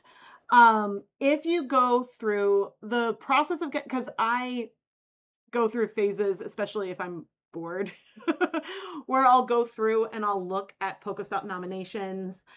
Sometimes I'll edit like what they do is when you nominate a Pokestop, they will share it to a bunch of people and basically kind of crowdsource and have a lot of people have to agree or disagree. And then the Pokestop might get rejected.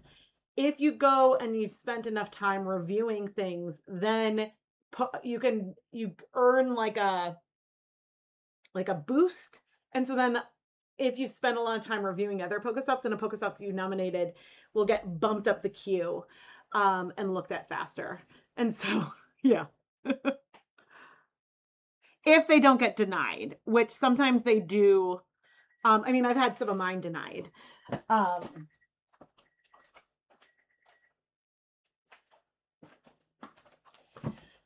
I think when I submitted the pizza place, that initially got denied and I appealed it or resubmitted. I don't remember.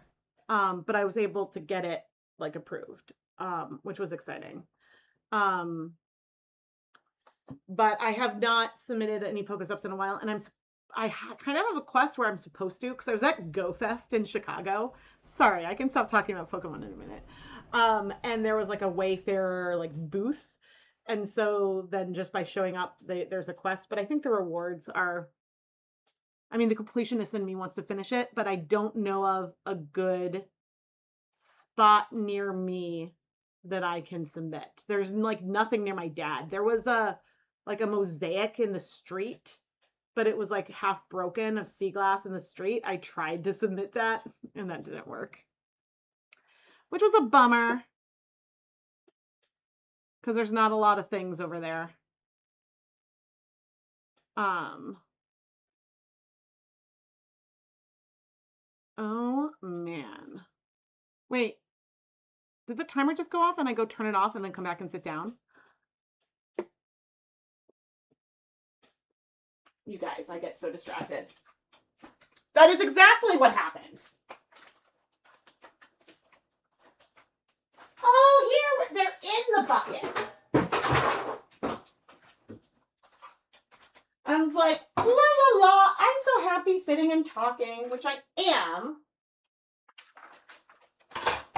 Now the downfall today, oh, I need to sit that for 15 minutes.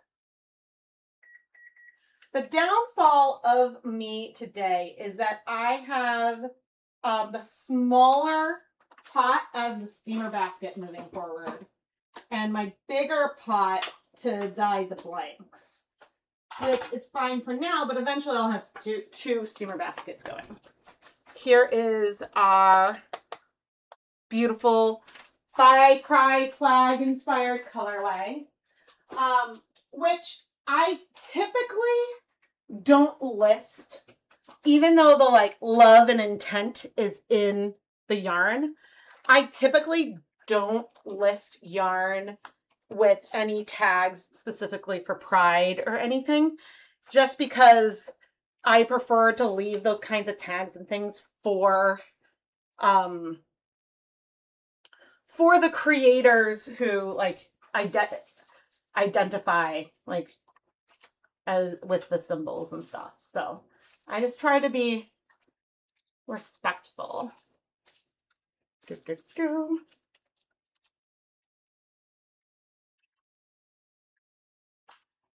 Because for all I like adore rainbows, my goal is not to profit off of Pride. I maybe could fit 3 blanks in here. Maybe.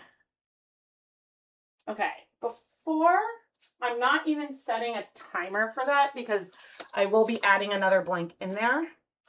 Thank you. We're going to be doing a lot of it, so I'm glad you like it.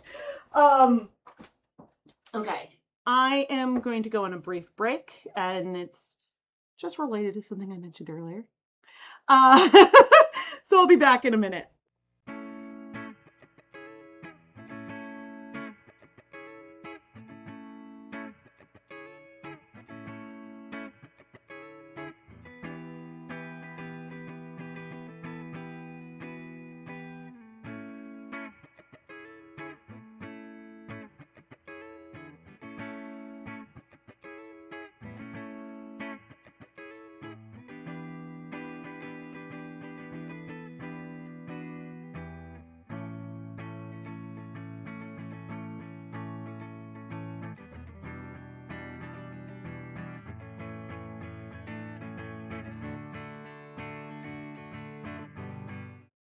See, I really meant a minute.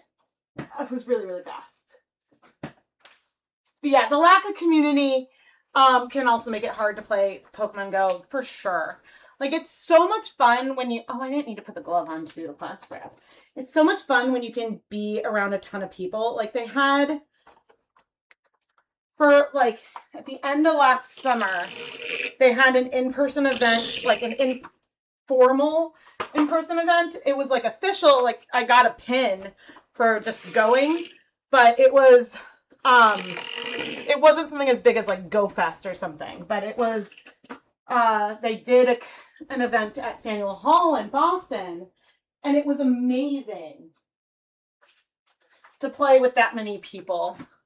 I mean, GoFest was so amazing. Oh my gosh. It makes me want to go to more, which means I need to save up to travel. Now, the other perk of us going to GoFest was that I used to live outside of Chicago. And so when I lived there, is where Lucas was born. And so that's the big reason why we went, is because he has been wanting to go and see Chicago, because we moved back to Boston. Gosh, he must have been like 15 months old when we moved back. And so he was so young that this is the oops, what I'm calling the oops blank in the listing. He was so young that he has no memory of it. So then we also went up to see like his first apartment. He swung on the same swing set as where his first swing ever was. And we just had a really wonderful trip. And it was the first like trip, and I'm saying this with an asterisk. It's the first trip that wasn't to go visit family or visit people that I did alone with Lucas. When he was a baby, since we lived far from all of our like family and friends, we did a lot of travel, and there were trips. Maybe there was one trip I went to Boston without Keith to visit like my in-laws. Like there were trips we did. Oh yeah, I went to Florida, but only with Lucas and he was a baby, and it was always to see family or friends. Okay. So on this one, I'm going to start with the full rainbow on this side. And I'm just eyeballing it.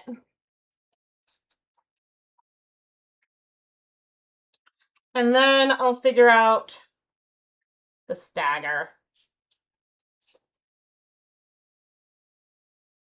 Let's see, this one I'll be able to pop straight into the steamer basket without waiting as long, just because it's ready. I love the like halo effect we end up with.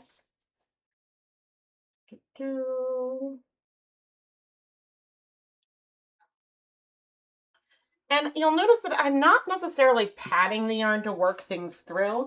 The sock blank is so like thin compared to when I'm dyeing like a full skein of yarn. And there's only one layer that even just like when I wrap up the yarn, that works these colors through a bit. Okay.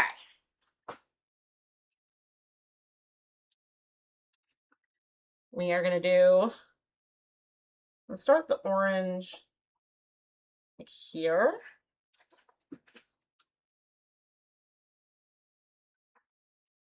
So this is just going to miss, and no, I'm not going to be able to even make it a little bit. I can make it a little shorter.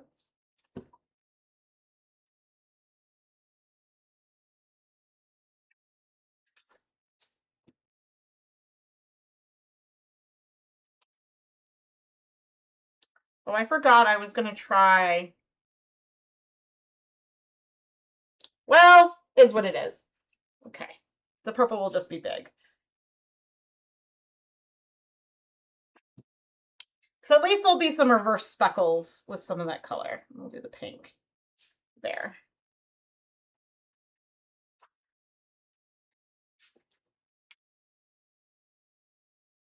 And by reverse speckles, so we talked, there was the resist from the zip ties. And I'll show you how I created the base blank in a moment, because I'm going to need to remove zip ties from some of the yarn in just a second. So I'll be able to do that, and you'll be able to see that.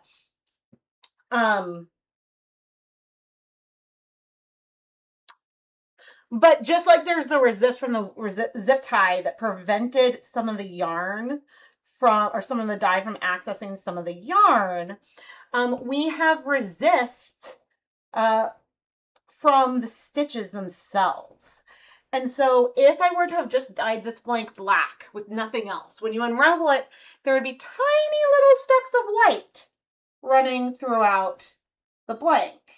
And the fun thing is that with the neons on top of this, and I can re-show the picture in a minute, The fun thing with all these neons is that that gave something very similar, because since the dyes sort of extend onto the black, I'm just adding some vinegar on from where we've placed them. We end up with some, instead of white, we end up with pops of these other colors. And that is just extra, extra fun. Now I can add a little more dye in places as needed. But because this is so spread out, there are going to be areas that just from like moving and rolling things up, we're going to get like that color working through. And so this time I'm going to go ahead and roll this up right now. Whenever I'm doing this, I try to have the plastic wrap extend on the end. And the most important part of the blank, which is less of a big deal here, but it's to make sure that when I start the roll, that there is plastic in between, like where I put the yarn. Because then at this point, as I roll over, you know, it's not in it, there's no contact. But just if you want to avoid color transfer in various sections, that's something that you want to do. Now, given that like the colors are on the outside end, I can like karate chop. There's no problem bending it and worrying about the colors squishing and moving around. And so now I can go ahead, and when the timer goes off, I'll need to set a timer for 25 minutes for that. So what I'm going to do now, since there's only 5 minutes on the timer, when we'll be, I guess I'll be dyeing, maybe this time I'll just put one of the blanks in, but we'll remove some blanks from the pot. May as well just wait. But then in a moment, we'll take this batch of blanks, which is still a little warm, that's fine. We'll remove the resists, but I can remove the resist as I lay it out. And so that's great. Anonymous, thank you so much for donating $20 to the Trevor Project. Thank you so much. I really appreciate it. Oh, and I can show. Aha. Maybe if I make this bigger. That did not do what I expected. There we go. Okay, you see, now that I made it super huge, you see that there's those little white specks. In some of the spots, you might be able to notice, ooh, I see little specks, almost like streaks of light and little dots trailing it of our neon colors. And so that is super fun. And that's what we get. You wonder if you were putting dye onto the black like you would, we're doing rainbow stripes on top of the black, whether the white speckles on the reverse speckling would become dyed. Yes. Yes, 100%.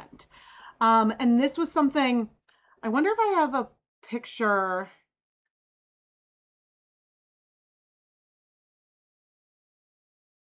From the video of that halo. No, but I can probably pull up the video.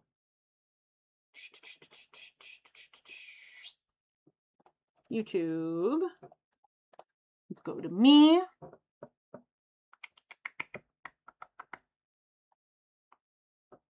Here's what comes off a bowl of. No. No. No free advertising for you. Okay. Nope, that is a stream. This is OBS, web browsing. Hello, there I am. La la la la la.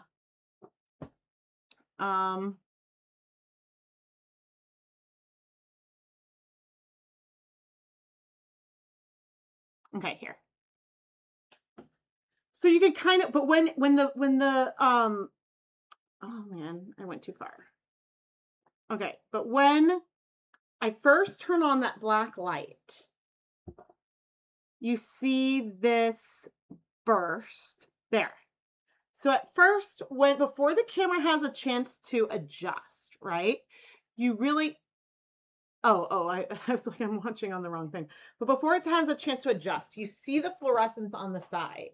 But then when the camera realizes, oh, there's so much light, this is overexposed, then I'll play again.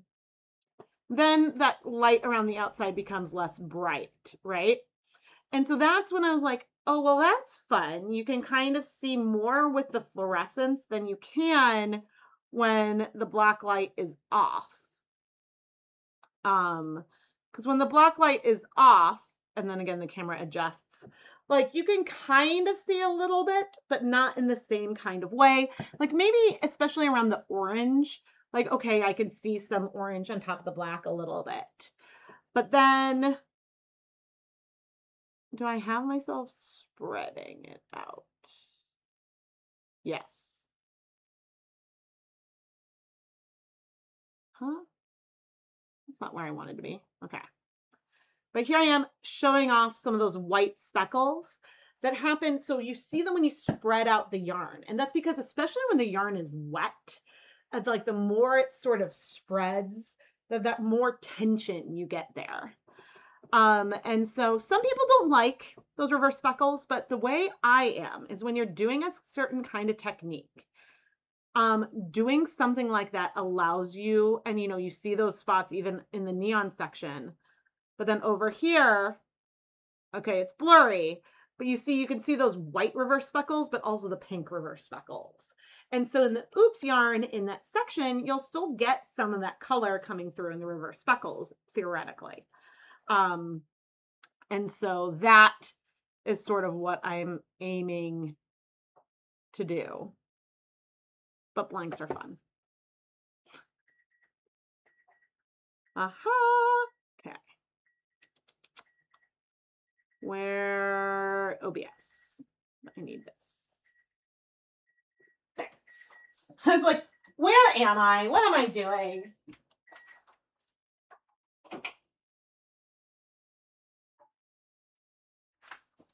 Okay. It's like, which yarn am I messing around with? What is the big deal? What am I trying to accomplish? The questions of life, right?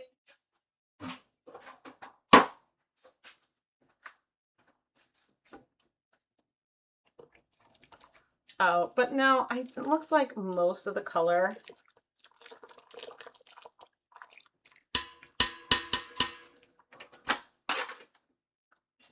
is in the blanks. There's like barely anything. I was going to add a yarn muffin, but I don't think that it's actually needed. That's too bad. So then the question is, all right, we're going to just go ahead and go for it. I was like, the question I had was, should I let this cool off before doing the last blank? And the answer is no. I mean, the answer is honestly more likely probably. Actually, let's set a timer for 25 minutes. You know what? I will let it cool off. Because if it's too hot when I add the blank in, the dye is going to strike too fast.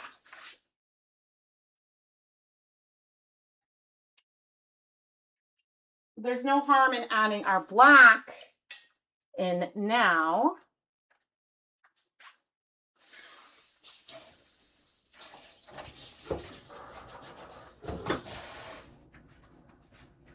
And I don't necessarily need to wait 25 minutes, but I think it is worth waiting a bit of time, letting it cool down a little bit before I dye the last set of blanks that I've prepared. Which isn't to say I won't decide to add more blanks to the pre-order. Now, if you pre-ordered a blank, these aren't going to ship until at least the middle of July, even though I've dyed them now. And that is because as I mentioned, I'm going to have a bit of a staycation. I try to time the spring or summer mini skein mini series such that I can take a bit of a break after. It is so much work to put together that a lot of times I'm a little bit burnt out at the end. in a bad way, but in a way that like I'll take a little break before it's time to start planning Hanukkah or similar. Okay. Because like the reason why I wanted to get and so we resist dyed the blanks. The reason why I wanted to get the next set of blanks going is then once that's done, I can have 2 sets of steamer baskets going. But for now, it's fine. And this is still a little bit warm. But ta-da-da-da! I mean, I want to, and I mean, I'm nervous about it. I would want to make a scarf or a cowl out of something like this with the like fracture through it. I think that would be so unbelievably amazing. Or honestly, I bleach kind of terrifies me just because when I used to have to use a lot of bleach in the lab where I worked, I once I got a spot on like my favorite jacket, and so that made me sad, and so therefore like my fear is just that I'll destroy the clothes I'm wearing. But when people start with like a black shirt and then apply like bleach on it and then tie-dye in the bleach areas, I think that looks so cool. So maybe someday I'll do that. Oh, good question. Hello, you were wondering what if you crocheted a sock blank and then dyed it? What kind of pattern would you end up with? Ah, great question. Well, since we have time waiting for the steamer basket anyway, let me see if I can find a picture. Or at least I'll find a video and I'll drop it in the comments. I feel like there's a couple. Let's see.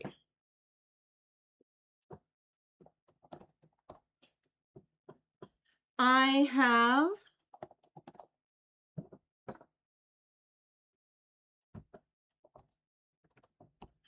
the question is,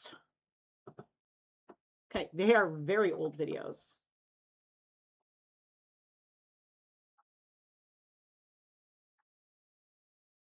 Okay, I did this as a live stream. I have dyed crochet chains as well, but here is a crochet blank. It was part of a live stream, and then I did another live stream where I unraveled it. There's I show all because I definitely I crocheted a chain and crocheted it over and over and over and dyed that. So maybe I only did the crochet blank once. I have a couple times done a crochet chain of chains, which took forever to make. I believe, in that stream, there's also a video, which I should have pulled up, but the live. This is the unraveling. There's usually, and I think that it was like Sock Blank Special 2 was the series where I did it. So I don't know if I have a playlist for that, but there should be a recap where I show what things look like after. But I used to, when I had the first Sock Blank Special was like a stretch reward from my Kickstarter. If you guys are newer to the channel, oh man. So I had made some videos already, but the Die Pot Weekly series, which we're about to hit 650 episodes, this started as 25 episodes with a stretch goal of 35 episodes from a Kickstarter in 2017. And I'll talk about that as I work on this. Now, the Kickstarter, like ChemKnits started as a blog, just like a written blog. And it was a lot of fun, but there was a point probably around when, I mean, I planned the Kickstarter for a really long time. I'd wanted to do one for years. I had an idea of like trying to do one for a book. But then I realized maybe earlier in 2017 that I started making more ad revenue from videos than I did from the written blog. And that was a shift because I got monetized on YouTube in 2011, I think. I think that that's when that happened. And I wasn't making very much because I didn't have like that many videos or anything, but I was having fun, and I used to make like $10 or $15 a video for another brand to post some of my videos on their website as well. And part of that contract was that I had to post on my channel and on their channel because it was, and they had to post it on their channel as well. So it was sort of like cross promotional. But so that's how like a lot of those early videos started. But I noticed that, okay, like people aren't reading blogs as much as they used to. Things are transitioning um, more to video. And so I was like, okay, I guess I need to lean into that. Ryder's going to start preschool. So I did a Kickstarter to kickstart the first, the 25 and then 35 episodes of Dive Out Weekly. And so I did a sock blank special as a like stretch goal. And so I did like a bunch of live streams, and one of the rewards allowed people to get a sock blank, or maybe it was like an add-on. But the goal of the Kickstarter was to help me feel less guilty. A big goal of it was for me to feel less guilty about needing to buy like dyes. The goal was for me to move on from food coloring and start playing with commercial acid dyes. And I knew, like, I was nervous about the equipment cost it would start to do that. And so one of my goals was to eventually be able to try to sell my hand-dyed yarn, but I didn't know if there was any interest. And so this was sort of the first, and I also didn't know, because I have some health issues, if I would be able to manage a regular schedule of videos and therefore a regular schedule of like having to ship with the shop and things like that.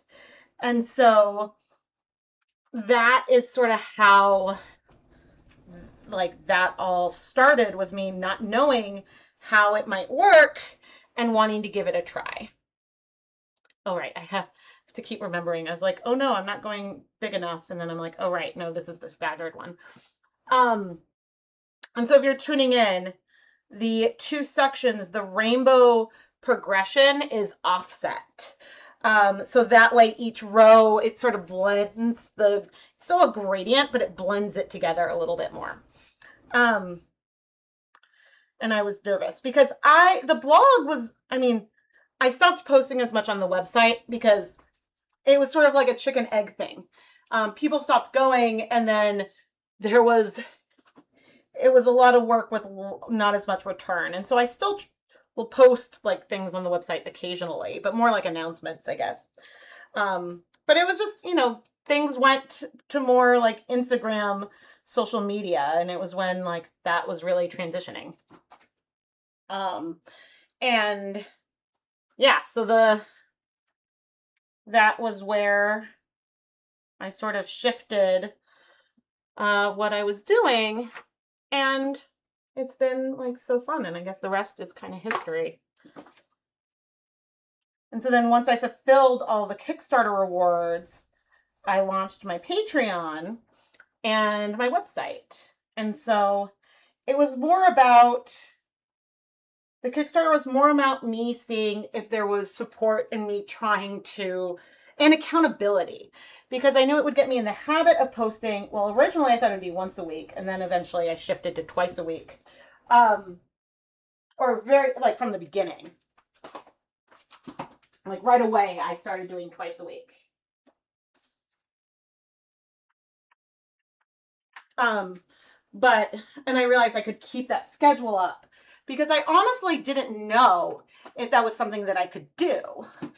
And I wasn't sure like how well it would work, but here I am a million years later, still plugging along.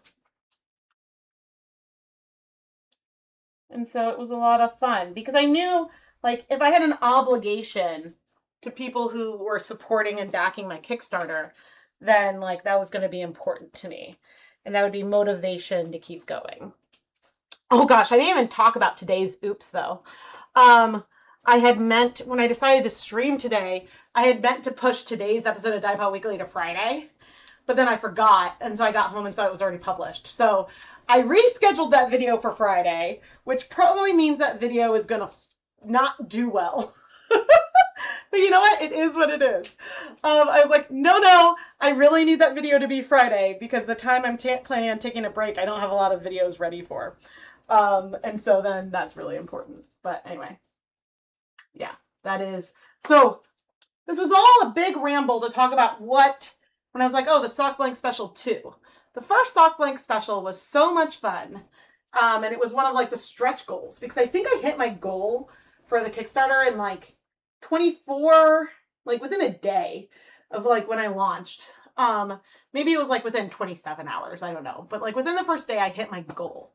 And so then I was like, okay, I need to do these like stretch goals to see like what I could do. And so for the first time, I felt more confident starting to buy yarn in bulk, which I'd been so nervous about doing before. Like my oldest yarn dyeing videos, I got one skein of Knit Picks palette, and I would divide it into like 5-gram mini skeins, 3-gram mini skeins, and use that because, you know, that was probably before, because I got monetized right after I got on YouTube, right after I got married. But I was like, okay, I don't make that much. I make a little bit, but I want to stretch my yarn budget as far as I can. Okay.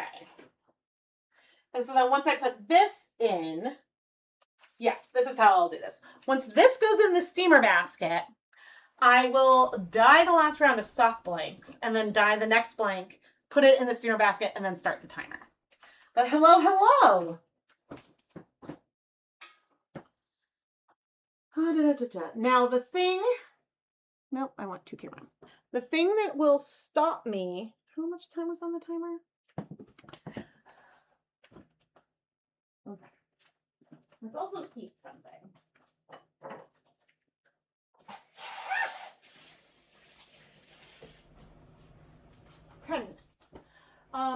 The last thing that will impact how long this stream goes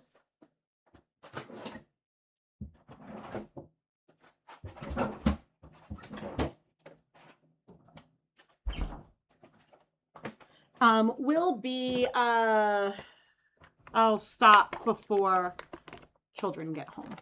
If I don't need to stop sooner. But I will definitely want to stop before kids get home. Because they have some chores and things, and the kids have been home while I've streamed before, but yeah, when they're coming home after school is not a good time for me to be streaming. Then I'm in full-on mom mode. What was I going to say? Oh, wait. Am I wrong? No, there's 2 blanks in there. Okay. I got so confused for a second. When, yeah, it's like when my brain disappears.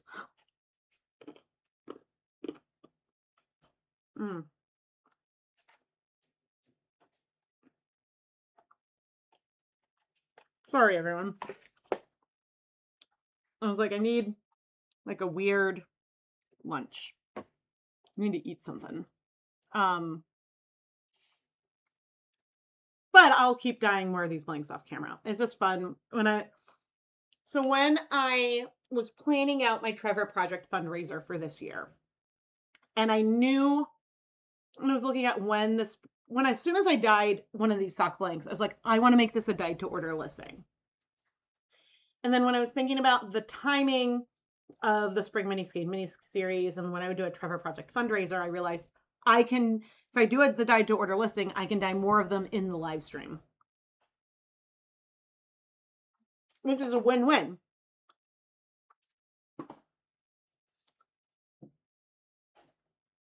Because I'll be working on yarn dyeing that, an obligation that I need to do. And I can talk about the Trevor Project, how I think it's an amazing organization, and how I'm so proud that we've raised over, we'll get the total. We have raised $675. Ah! Isn't it hilarious that I can have a fundraiser and I can't see it? So we have a fundraiser, and I suppose, do I see it over here? Fine, I guess I can see it over there. But I can't see it on any of my like live streaming like setups over here. And then on the iPad that's up there, I would have to go on the iPad, I would just have to click out of the chat. And the reasons to have, even though I guess this is me getting older, I can't easily always read the iPad from where I'm standing. I can kind of read it, but it's not as easy as it used to be. But the big thing is that sometimes I make a mistake in a stream and I forget, like I might leave it on my face and go over and start dying and you guys can't see it. And so then I see that in the chat. Or if the audio goes out, then I can see that in the chat. So that's important. Mm. Mm-mm-mm. Mm. Oh, that's what I didn't do.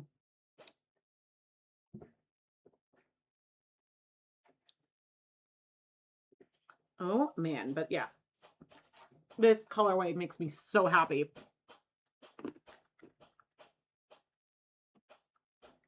I don't think I'd ever get sick of dyeing this. So if I was not streaming, what I would be doing while working on this would probably be editing, because I wouldn't necessarily be filming this. If I want to do shorts, I have that footage that I can use already. So, all this downtime, I would probably be editing, or sometimes I don't make myself double dip and I'll be watching, like binging some TV series or something. And so, also with the same iPad, like I'll bring it over, have something playing, work on it, then maybe I'll go and I'll sit in my comfy chairs. So it depends on what else is going on.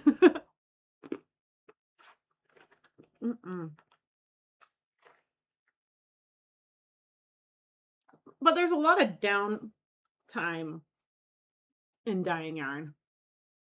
But it depends. Like if I had a studio and I had a lot more burners, I don't know how much scale up I would be able to do with things. Because like there's a limit on like what I can reasonably handle and process in a day. And I know like the breaks my body needs to not like have pain or anything. So those are always things I consider. But if I know a lot of dyers will use like a double boiler kind of situation with like a food warmer and the catering steam pans. Like if I could have a row of those set up, then suddenly, I can process things more and I can think about it differently than I do when I'm like, okay, I want this to get done so that way this one pan isn't in use 2 hours. But if I have 6 pans I can work on at the same time, then it doesn't matter as much.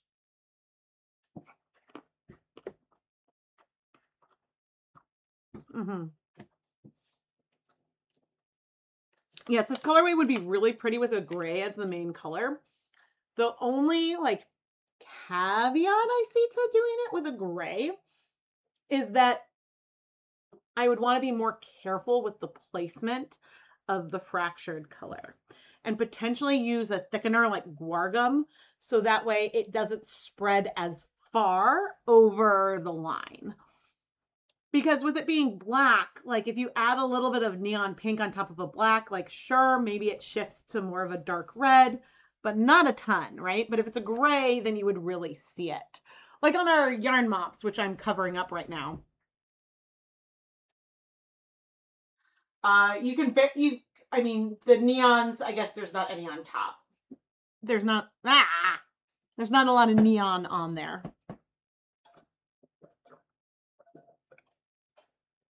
Oh man, I tapped out. Okay, let's go see. And we're doing 2.5 minutes. Because you could be like, man, you've been streaming for 2.5 hours and you've only finished, well, 3 blanks, right? But I also have, so I have 3 blanks with the rainbows on them complete. I have 3 blanks waiting for their rainbows. No.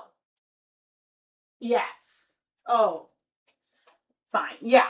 So like now, and especially once I get the other pot done dyeing the base level of the blank, then all of a sudden I have 2 pots where I can fit 4 blanks and I'm not waiting at this stage. So those are all things that I have to consider as I'm working on dyeing yarn, are all these various little things.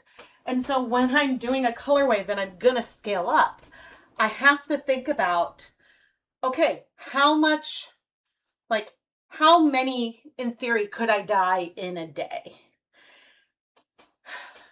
And really, if I wasn't streaming, I would go about this differently.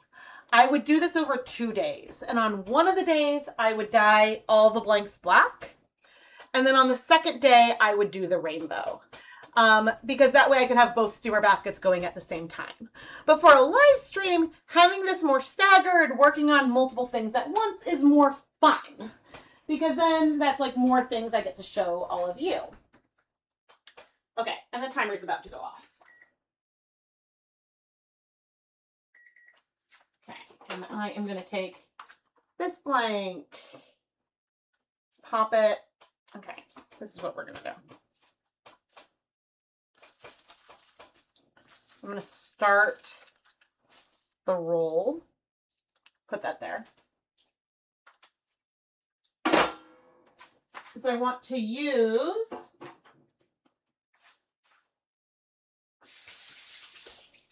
the same aluminum pan. Now, the downside with aluminum pans is that as they have weight, the aluminum bends, right? The aluminum bends and therefore can crack. And plus, aluminum with acid, here are the blanks that I'm going to set aside to cool. Maybe I'll be able to unwrap one of these by the end, but no promises, they might still be too hot. But then you can get holes that develop in the blanks, especially with citric acid. But that is something that is always worth keeping in mind. And that's why, like, I try not to add a lot of liquid into those containers.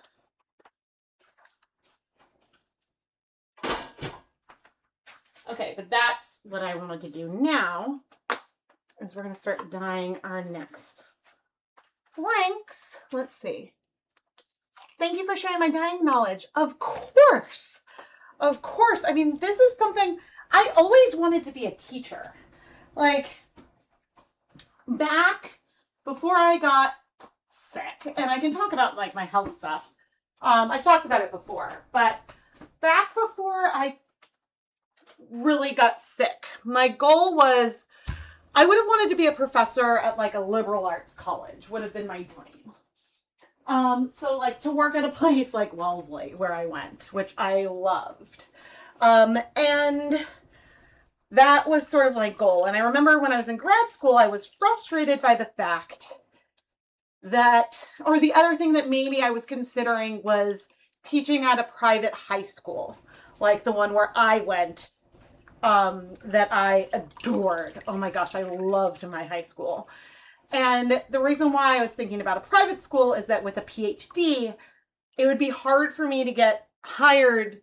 I mean, this is not something I'm looking at now, but it would be hard for me to get hired in a public school system because, yes, the PhD could, in some places, could count as a teaching certificate, but because of the union rules, me coming in with a PhD means that I think when I looked at the time, they'd almost have to pay me twice as much as two other teachers who just graduated with their teaching certificate. And so for someone with a similar amount of experience teaching kids, like it just, like this public school system's desperate for teachers. Like it just wouldn't make sense. And well, it's funny. I was talking to my kid's art teacher. Okay, as I put on, this is the blank with the resist. I'm adding it in. This is going to heat for 30 minutes. Okay. Oh, I can set this over here now. That's fine. And so turn on the heat. Nope. Oh my. Always making sure I use a gas stove. Always make sure that the burners are on. But so then my thought was, okay, I could teach at a private high school or maybe at a liberal arts college. The issue was that my interest was in teaching, like lecturing and stuff. Even grading. I always enjoyed grading. I loved being a TA. Oh my gosh. Like I was even at the time thinking, like if I finished my degree before Keith, then I could just full-time TA at Harvard before like we left. And if I was TAing like 3 sections of a class, I would be able to like cover what I made as a grad student. And yeah, so I was, oh, I need to lay out the plastic wrap.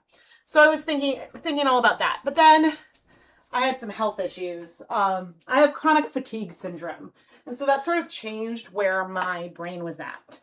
But one of my frustrations was that, you know, being a professional TA, like that's not something that exists well long term. And there are some universities and places where they have enough funding for their students that they need, like they needed TAs.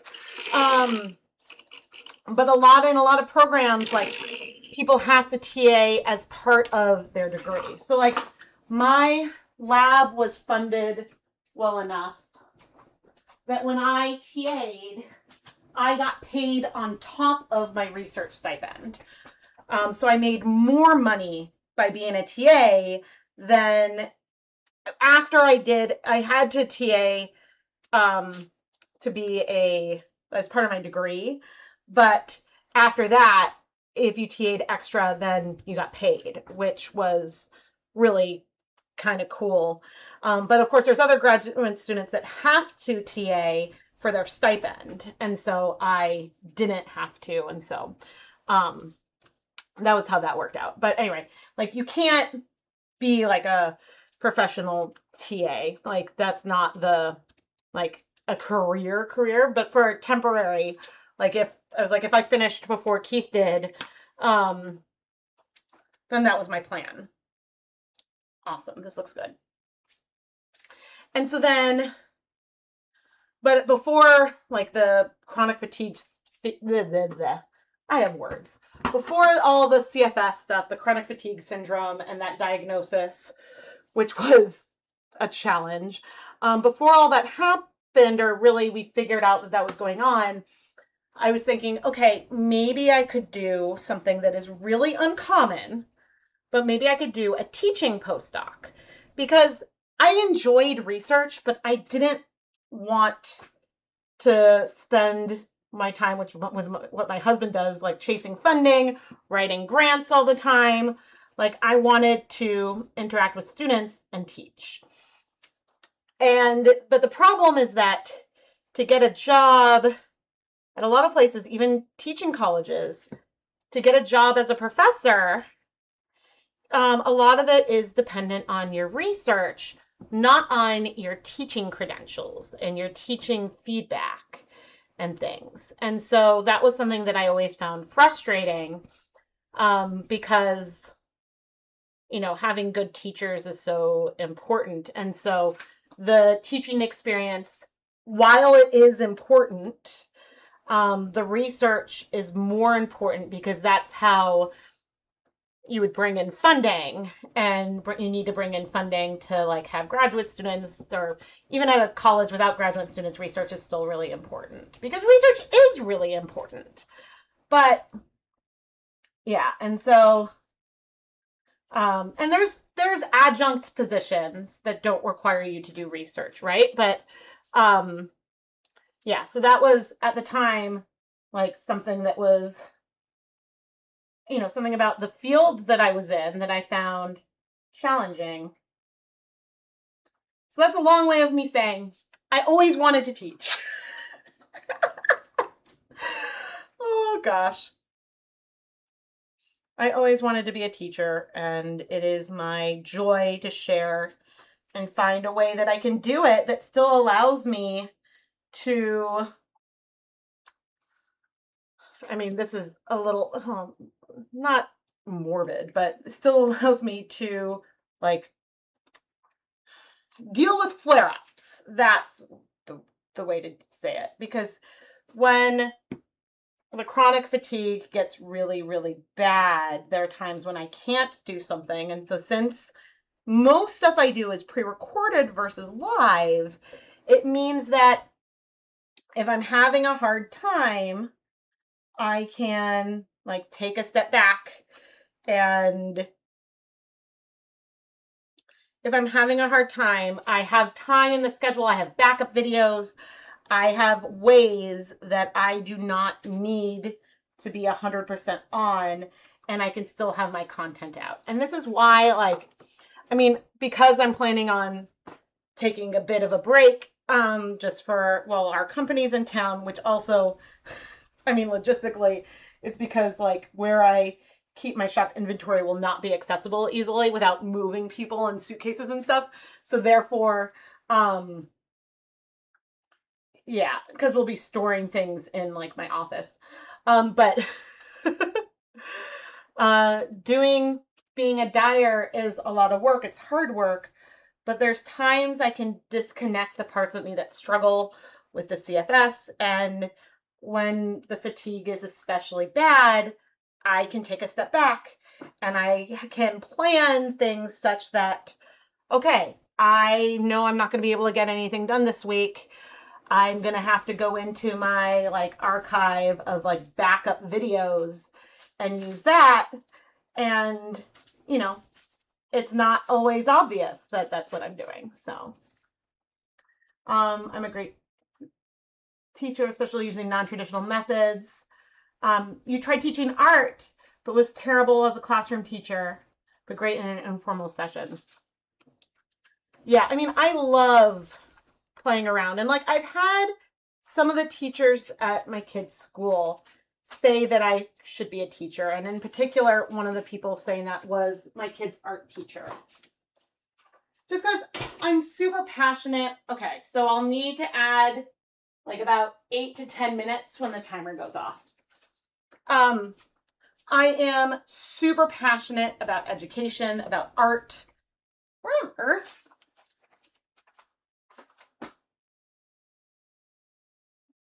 Oh, I put it away. That's funny. I'm super passionate about that. And, my kid's art teacher, who is the first person to ever introduce me as an artist. Lucas was in first grade, and she said to the class, Lucas's mom is a real live artist or a professional artist or something. And that was so amazingly validating. But when I was talking to her, I told her, I don't think I could ever get hired in a public school system, because I think that, since I have a PhD, that would be hard. And it's sometimes there's exceptions made from experience. But then also, when I was But also there's the fact that I have chronic fatigue syndrome, which is like, oh yeah, this is a very exhausting job. Like I would not be able to be an elementary school teacher as much as I love being able to volunteer at the school and things. Um, being a docent at a museum would be fun.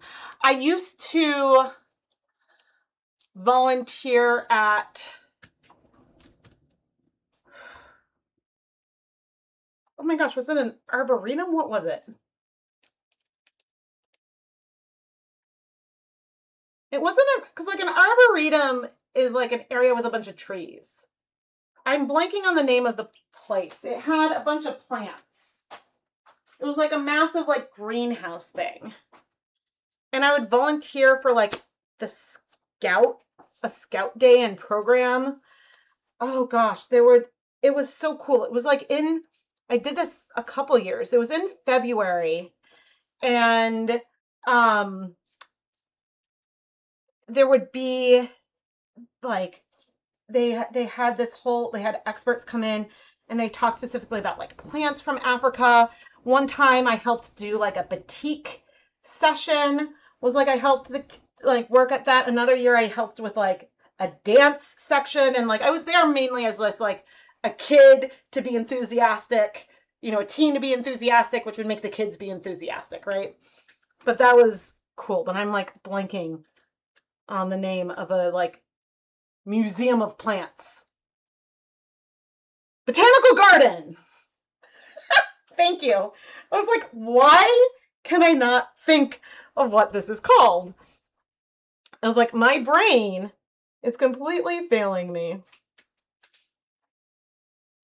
But I always loved kids and play and teaching. Like before I was old enough to get paid to do it, I would volunteer at my synagogue in the in the preschool and then at the like Hebrew school, and I used to do that.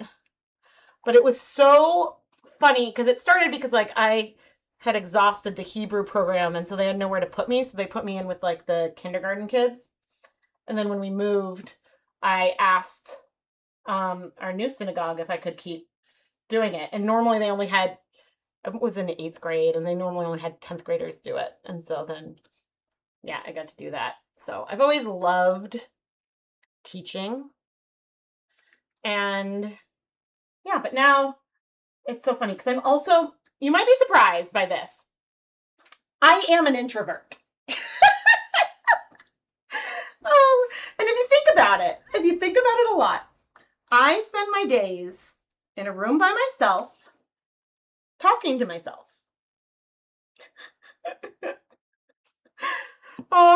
But so I am a very like bubbly person, but I am very much an introvert. Which took me a long time to realize because I guess I didn't understand like that you could be, I feel like, oh, maybe I started too low. That's okay. Maybe I should have started this here. It is what it is. It took me a while to realize that you could be sort of like an outgoing introvert. But because that's like how your social battery recharges versus how like your personality. Although I will say, sometimes when Keith gets home, I am like, I need to interact with an adult human. And he's been like working all day with like other adults. And I'm like, no, now is my time to deal with adults. But Keith has been gone for over 2 weeks. He will be back soon. And I am so excited. He gets back in time for our 15-year anniversary. Okay, and I'm waiting on that, so this one will sort of simmer. But oh man, I know I'm not talking much about the yarn, but like you guys are getting the whole, yeah, you guys are getting the whole backstory. What about trying to teach it about at a private school? If I didn't have the CFS, then 100% that's probably what I would have done.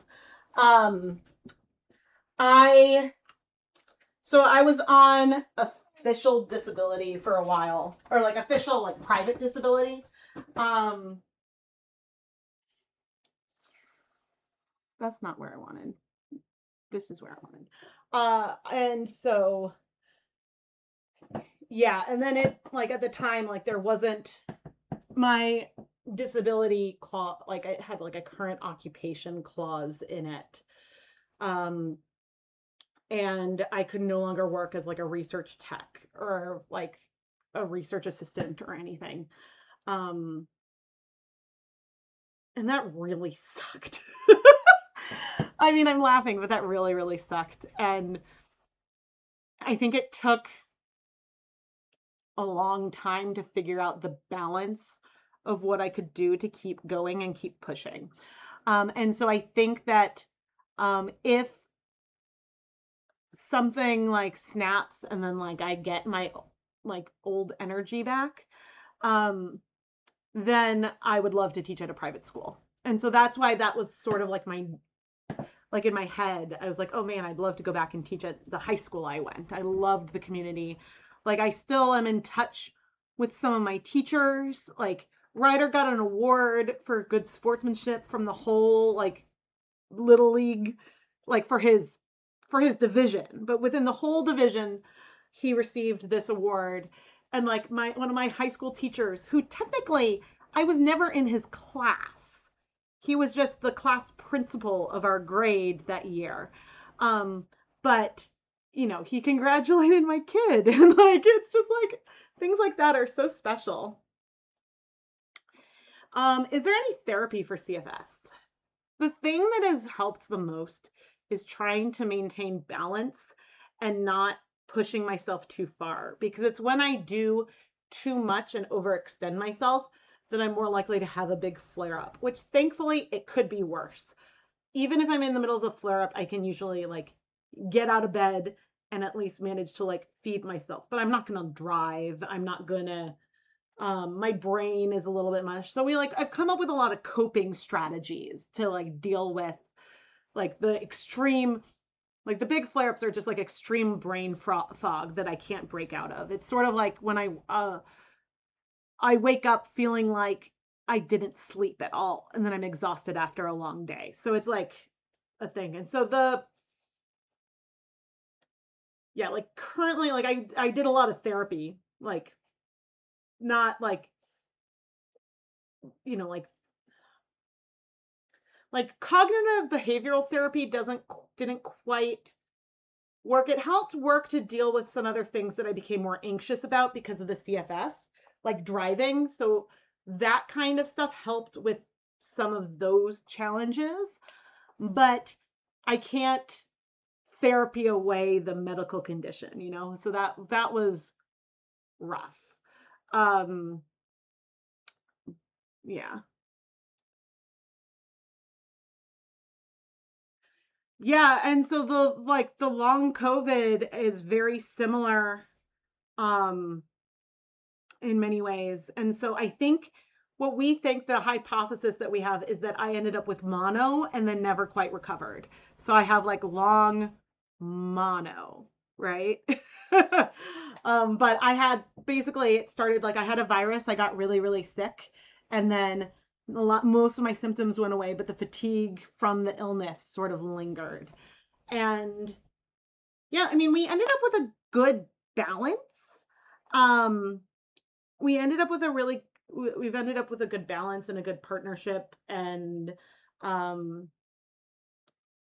you know, I've figured out a lot of ways to like cope, and sometimes like, you know, like for I mean, and not so much since having kids, but like if I'm going to go to a restaurant I've never been before, I'll look at the menu in advance so that way I don't get completely overwhelmed by the choices. Or I'll ask Keith and I have like a signal and who you can order for me. And it's the realizing that the biggest challenge of being a parent and things is that I'm very likely to get completely overwhelmed the more tired I am. Um, But oh no, I know you meant therapy in the medical sense, like a treatment.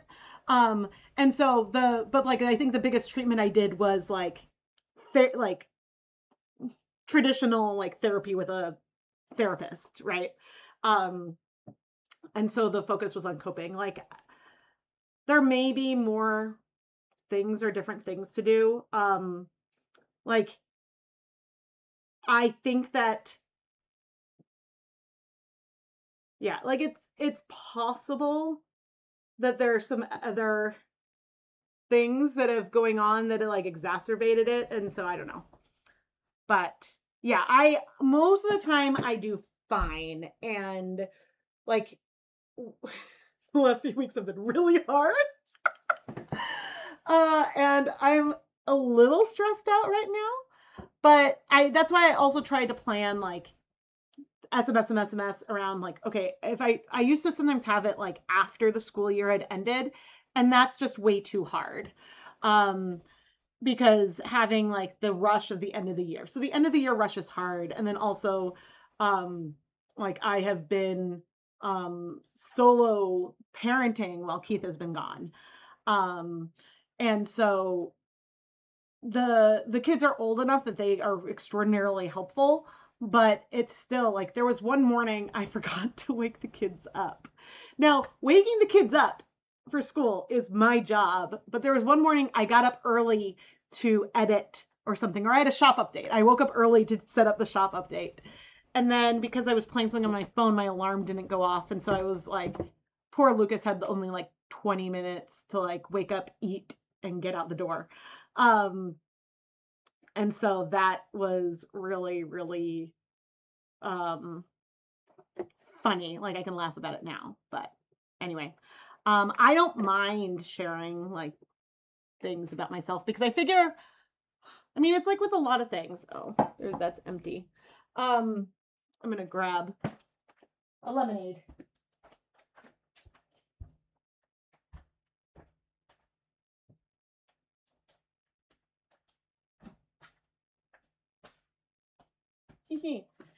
It's like with a lot of things where when you know that other people are dealing with something that you have, if you're struggling with something and then realize that someone else is struggling with it too, then that can be really, really helpful. But oh, okay.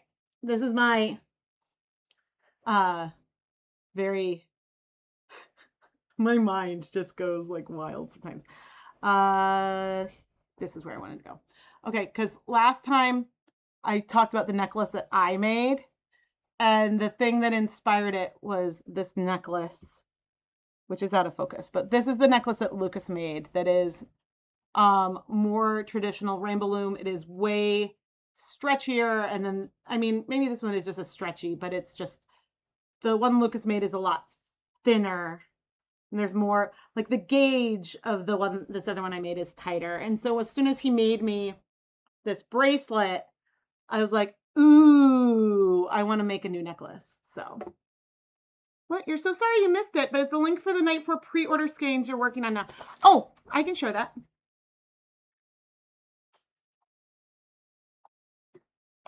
So there's one now that's listed as an oops because it has a bit of a section of black in there.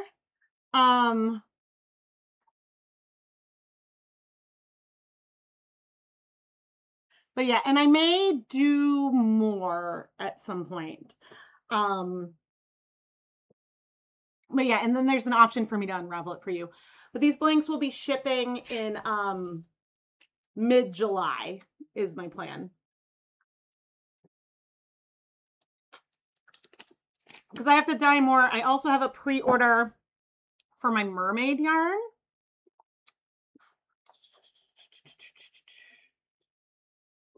And I'll show that in a second. Um,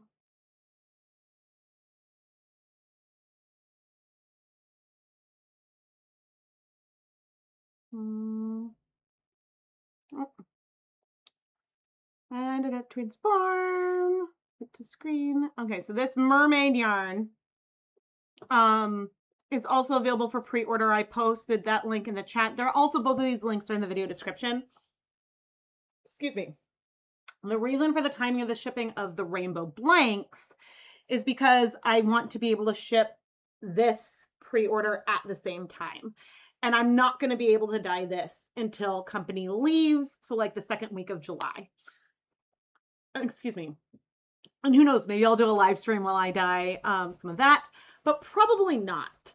Because the thing with dyeing this colorway, which was a lot of dyeing twisted skeins, is that for that project, there is a very much a ton of, okay, you pour the dye on and then wait a long period of time, which there is a lot of that here too, but there's even more there. And so there's just like big periods of like waiting where I can't do anything. And so that is that. And I know we have big periods of waiting here too, but at least like when I'm doing a big hand painting, like I like doing sock blanks and stencils and things on stream because it's fun and I can babble about whatever it is I'm going to babble about. But again, feel free to ask me any questions, yarn focused or what. Like I have and I don't think I was always this way, because if I go back and watch some of my older videos, I was way more awkward talking on camera. But I can stream of consciousness. And you know how hard I'm thinking when I stop talking. Like if there's ever a moment where I'm not talking for a long period of time, then I'm like really focusing on things. Yeah, the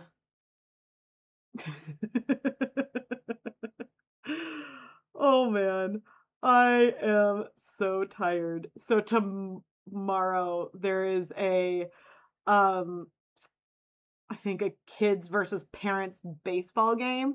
And of course, since Keith isn't back yet, I mean, he's one of the baseball coaches, but since he's not back yet, guess who has to play? I mean, I volunteered. But if there's too many parents that volunteer, I will happily just become the photographer. The last time, I mean, I have hit a baseball as an adult. I feel like it was around, it must have been 3 years ago when I was curious, like Ryder and Lucas were both playing, and I was curious if I could still hit a baseball because it had been so long, right? I mean, I must have played T-ball. I don't think I ever, and I maybe played a tiny bit of coach pitch. I never played player pitch, but we played like softball in gym in PE sometimes, and I played tennis. So I was like, I don't know if I can hit a ball with a bat. And I did. And I was so proud of myself that I was like, okay, now I never need to do it again. And now here I am. But I'll be a good sport. And so that should be fun. And the question though is, does Lucas count as a kid? And will we need to put him on the kid team? Which is not doing the fourth graders like, it wouldn't be helping them necessarily. I love Lucas. He played baseball one season when he was in third grade. Ryder's now played 7. So it's just like a difference, right? But Lucas was an assistant to the coaches this year and was really helpful in the dugout and just, in practice he would go and sometimes they'd have him be a base runner while they practiced. It was really fun to have him involved. But so I'm like, is he a grown up? I mean, he's only 1 to 2 years older than most of these kids. Or is he a kid? And so that is funny. And I think that, or maybe we'll have him ump. Or he was saying that he should run the scoreboard, which I think is hilarious. Which honestly could be extremely hilarious. So anyway, that is going to be joyful. But I was like, oh no, but it's something else we have to do. I need to get the house ready for company and for Keith to come home. But anyway, I feel like I hear a lot of bubbling. Now, actually, no, here we go. I know I was like, oh, the timer needs to go for 30 minutes. Oh, the timer's about to go off. I can turn this off. I was like, aha. And we're going to be able to put a steamer basket in there and then really start scaling things up. Oh, Okay, that's going to need to go for 8 more minutes. Okay, you know what, everyone? I'm going to remove the yarn from that basket off camera. I was like, I have too many. I'm very confused. Time is, yeah, a very important resource. I was like feeling confused, and I figured out what I was confused about. Because these are the last 2 blanks of 8.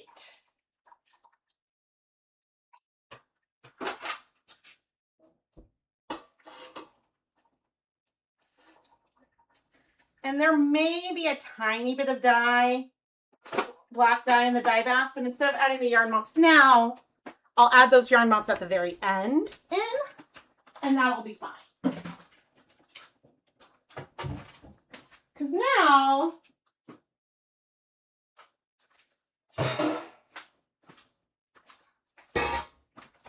I can wrap this one up.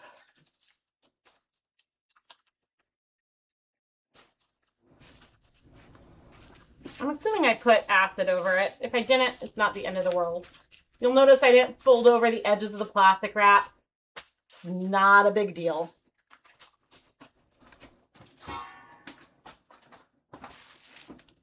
So in here, I could probably fit 3 blanks. I don't think I'll need to.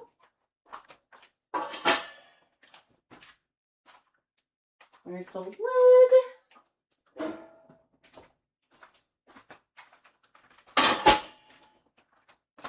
And where is my plastic wrap? If only, like, I'm gonna take this out of here. I feel like I'm close to the end. If only plastic wrap were easily reusable. Like, you can't dye yarn with like beeswax wrap or something that you could use, because if you heat that, you don't want to deal with wax in your yarn. That would be super, super annoying. So that isn't a reasonable alternative. And I tried looking at like silicone sheets at one point. And there are ways that it could work, but they're also not big enough. Like, any silicone sheets I found are the size of like a baking tray, and so then aren't quite big enough for what I want. And so some of you are here and are like, why is she not talking about yarn? Ooh, this zip tie bled a little bit. So far, most of the zip ties have not, but this one, as much as I don't want to, I'm going to say goodbye to it.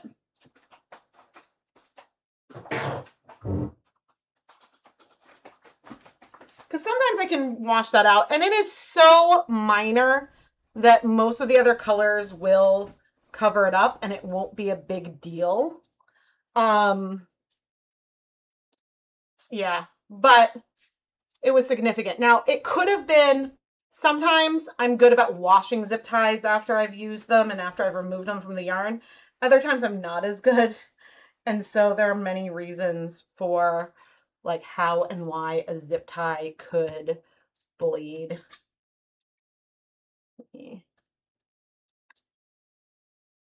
I could easily add a stripe. Like a stripe like where the zip tie is.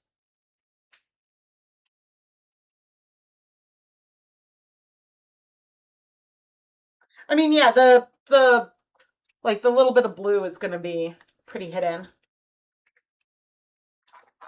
But also, I don't know if you're responding to when I said, oh, whatever I said, like which timing, which is hilarious.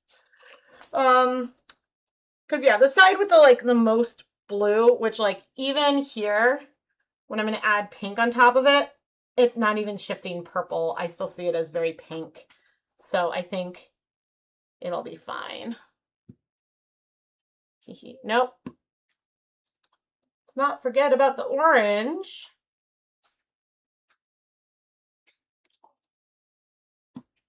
But yeah, it's why, but the occasional, slightly rare, but the occasional zip tie bleeding is a big reason why at times when oh, and see there, I just put some green on top of the yellow. Like stuff happens. But the occasional zip tie, that just did it again. Oh my gosh. The occasional zip tie bleeding, I can talk, is why if I'm going to do something that's a pastel or maybe a yellow, I sometimes will just go and use a brand new zip tie. Like I won't even use, oh, I made that blue a little too big. That's okay.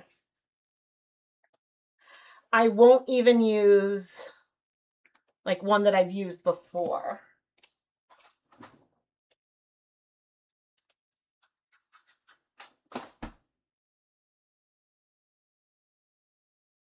No, I was like making sure some dye did not splatter on anything else, so we are good.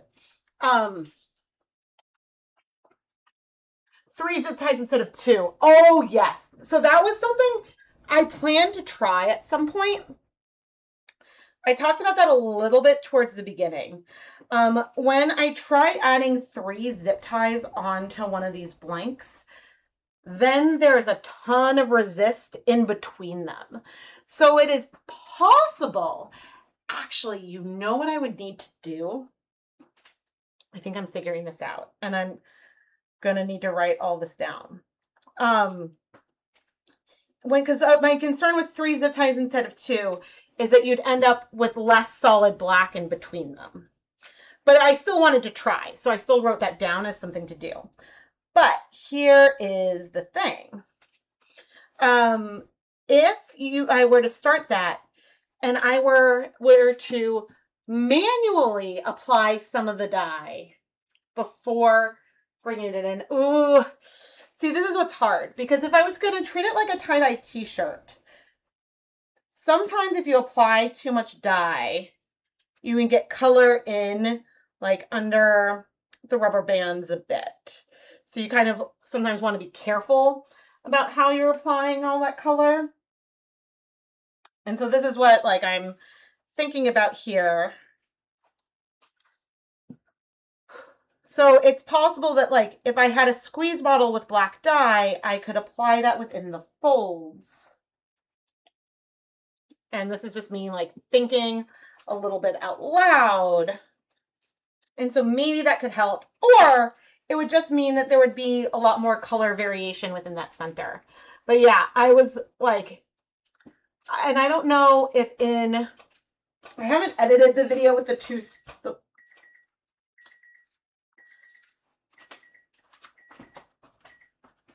okay, that steamer basket is done. I haven't edited the full video with the two stripes like this yet. And I think I may talk about that in there with my concern about doing the 3rd stripe. I think it would look amazing. And I absolutely want to do it. I just don't know how it would work in practice. Okay. 30 minutes. Let's remove these.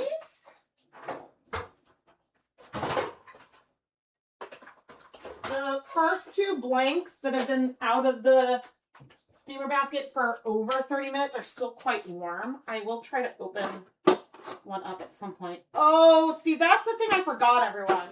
I'm still gonna have to wash all this yarn. Oh no. But that's okay. I ultimately don't mind the washing of yarn. What I don't like as much is the filming the washing of yarn. Okay, now the other 2 blanks are a little bit too warm for me to bring over quite yet. I mean, suppose I could remove the zip tie, but I'll give that a minute. But let me pull out a blank, because once they're wet, they're stretched more. But you can see that if I have a tie here in the middle, and then I have a tie here on the side, see how tight the area is in the middle?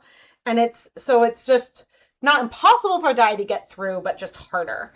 And so that's the reason why I was unsure about how things would work. But I am going to take a quick break and I will be right back.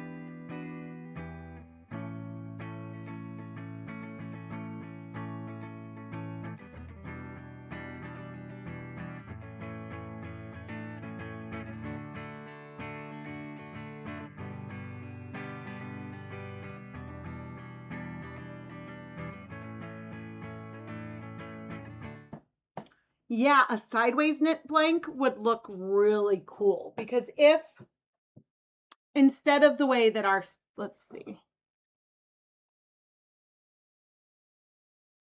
Okay, so instead of, so what the way that, on that blank with one stripe, the stripe is going across all the rows.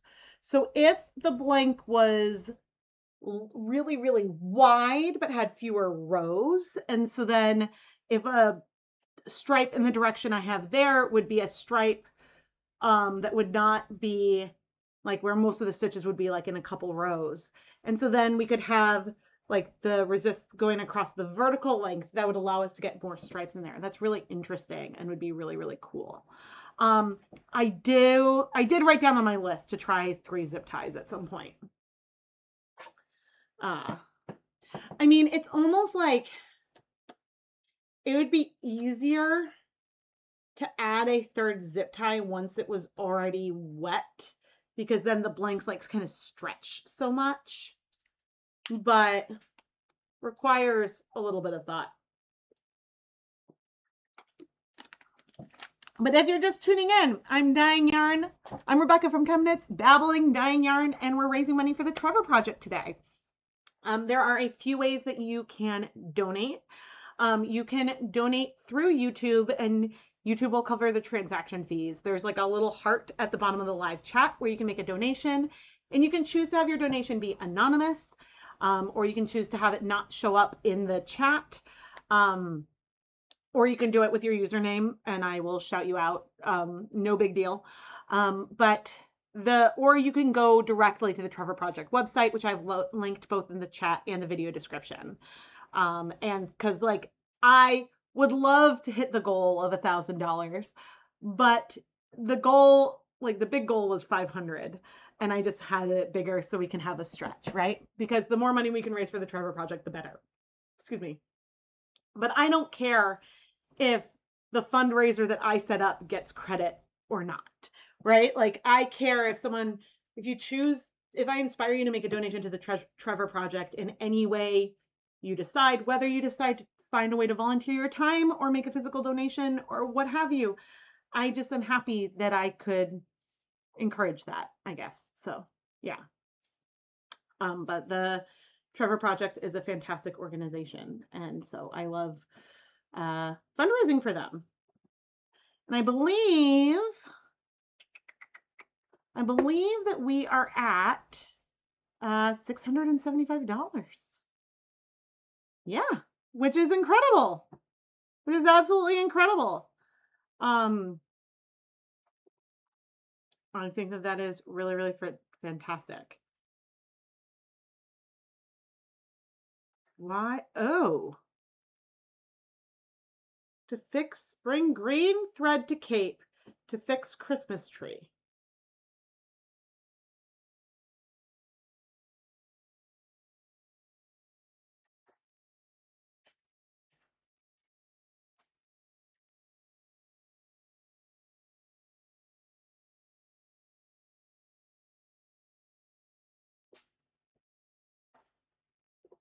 Hmm.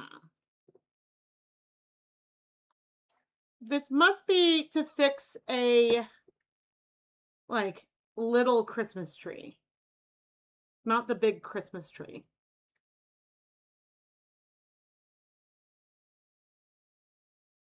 This must be something I must have put in my drawer. This must have been something that, like, a thing that, like, my, um, one of my in-laws' parents or something must have made.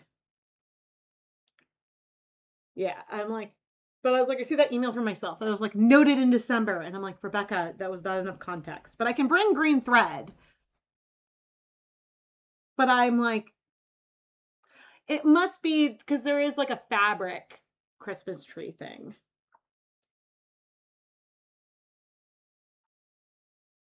There must have been something I was like, oh, I can fix this. I I wish I knew what it was more about. Oh man. I am so excited. I am so excited to be dyeing this rainbow yarn. It's like the perfect. I mean, this is probably the last yarn that I will dye until like my company leaves.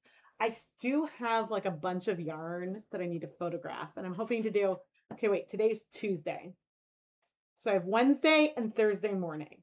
I have to get the house ready for company. I have to,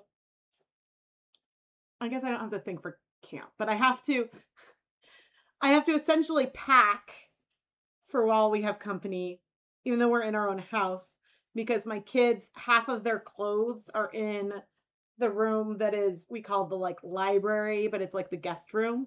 And so we can't easily have them running in and out to get pajamas or pants and stuff when we have company. So therefore I have to like think ahead and like pull stuff out of there. So it's like, oh, we have to pack for people to come stay at our house, which I think is adorable and hilarious. Um, and then also, as I said, like I move a bunch of stuff out of the guest room because I also store yarn and stuff in there.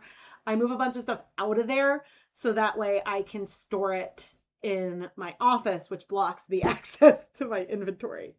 Um, but I never want to put the shop in vacation mode because if it's in full vacation mode, people can't order anything. And so, um, yeah, but so that's but okay, but before then, I would love to do a shop update with the yarn I dyed in the last stream. I don't know if realistically that'll happen or not, though.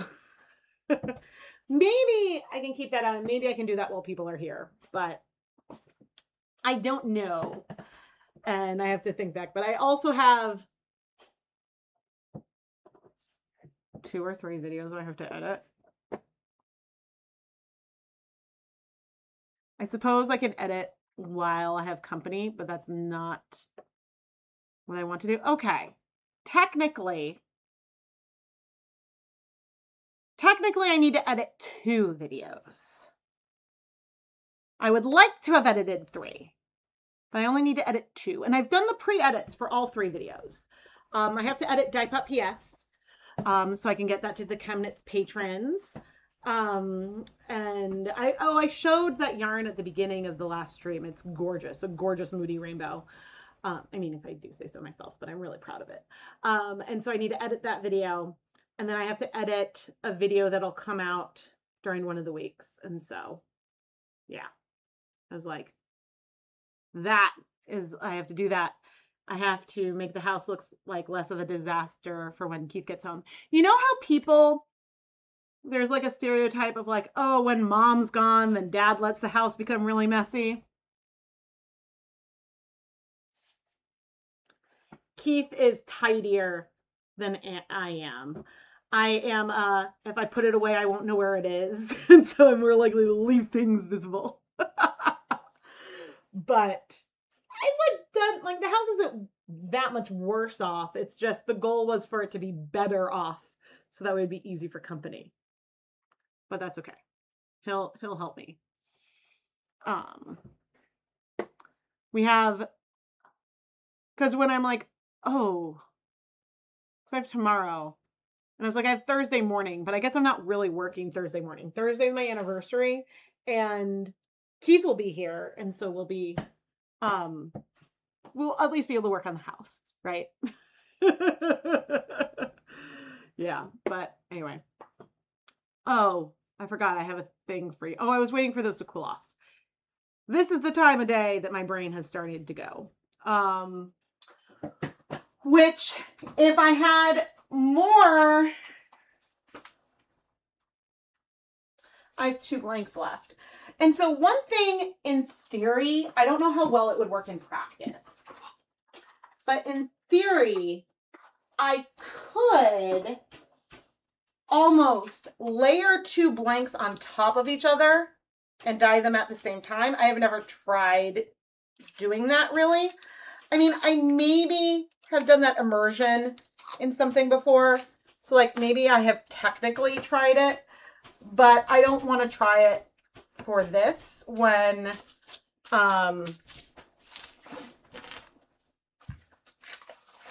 it's not the time to take that kind of risk and to do that experiment.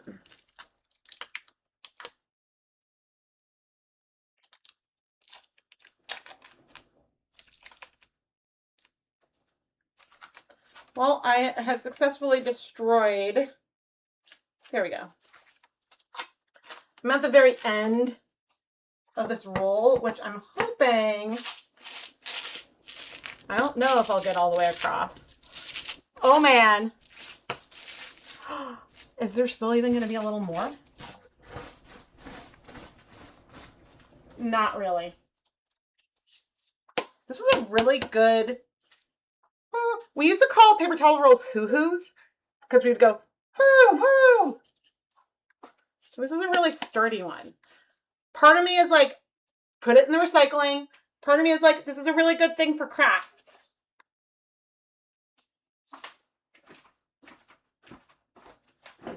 Guess which part of me won? Yes!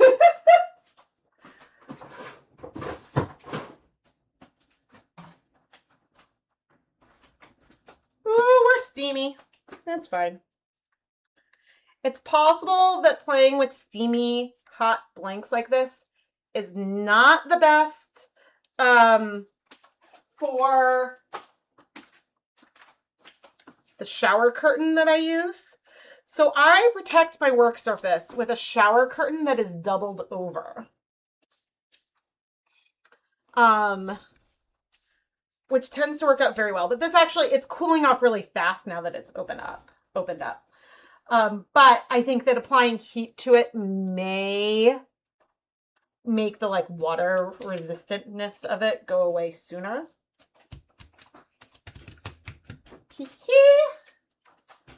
This is so pretty. And I'm happy to report I have only used, well, so far today I have used 8 grams of true black dye. But I've only used about a 1/4 gram of each of the neon colors, each of my pops of neons. And so far I've dyed 6 blanks.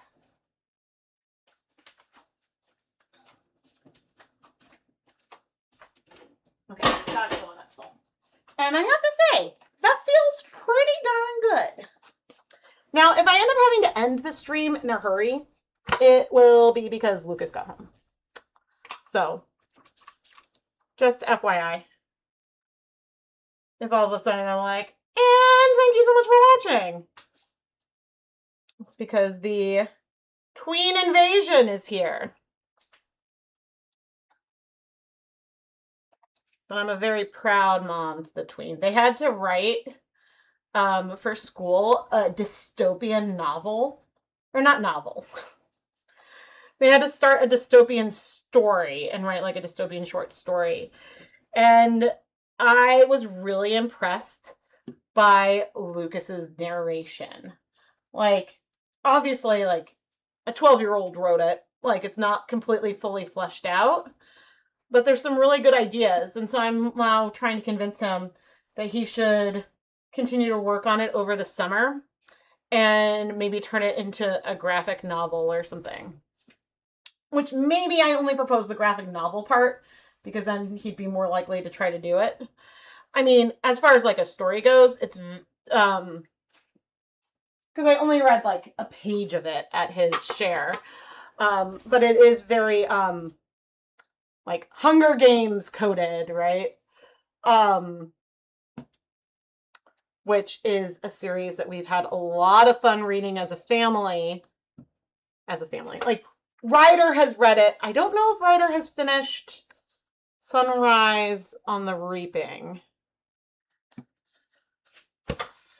I think we had him do that. He has not read Ballad yet. Ryder, at least. Lucas has. I think that I had Ryder because the kids haven't watched all the movies. We've only watched 1.5 of the movies. But Ryder was interested in learning more about the new movie.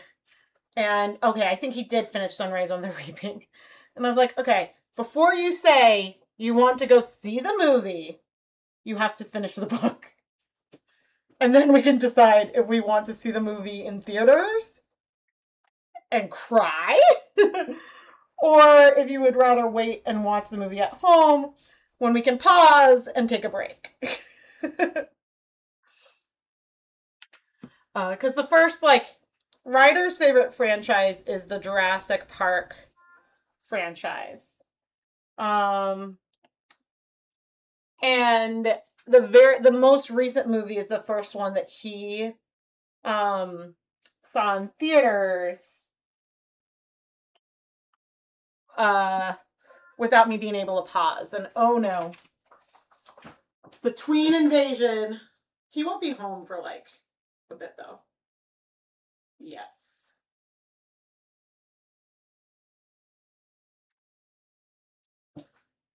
The tween invasion is texting me. Now, Lucas really only has a phone, so we can play Pokemon Go together, and he can do things like this and say, do I need to come right home after school? And he has some chores to do, so that's why the answer is yes.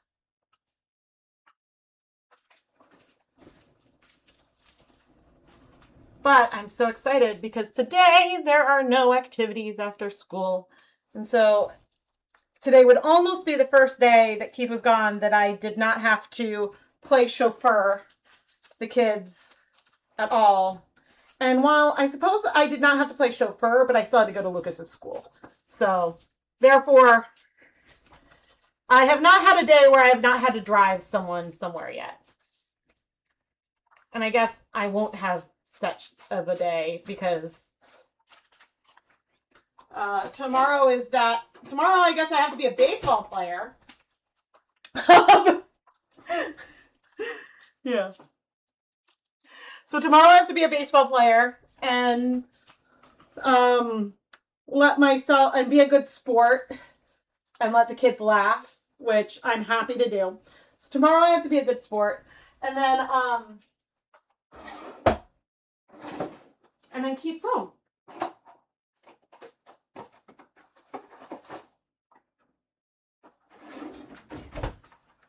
And now I have to put this on the list. ChemKnits.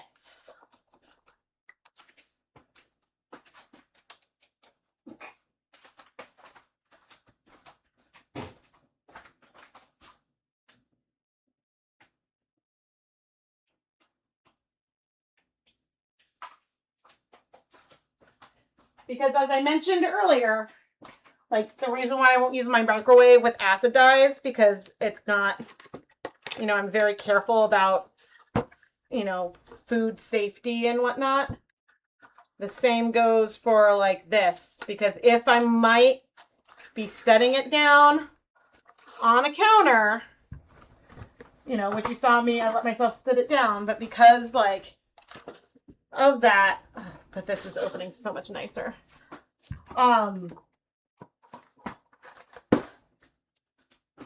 Because of that, this will never go back to the general kitchen supply, but that's really annoying that is broken. I almost wonder if I could fit this in the other box that I already took apart and threw away, but that's okay.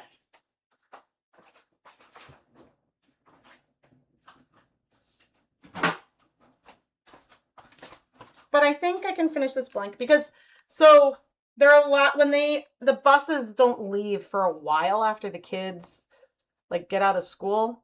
They don't have access to the phones during school. But it is so handy that he can call and say, hey, can I go straight over to a friend's house?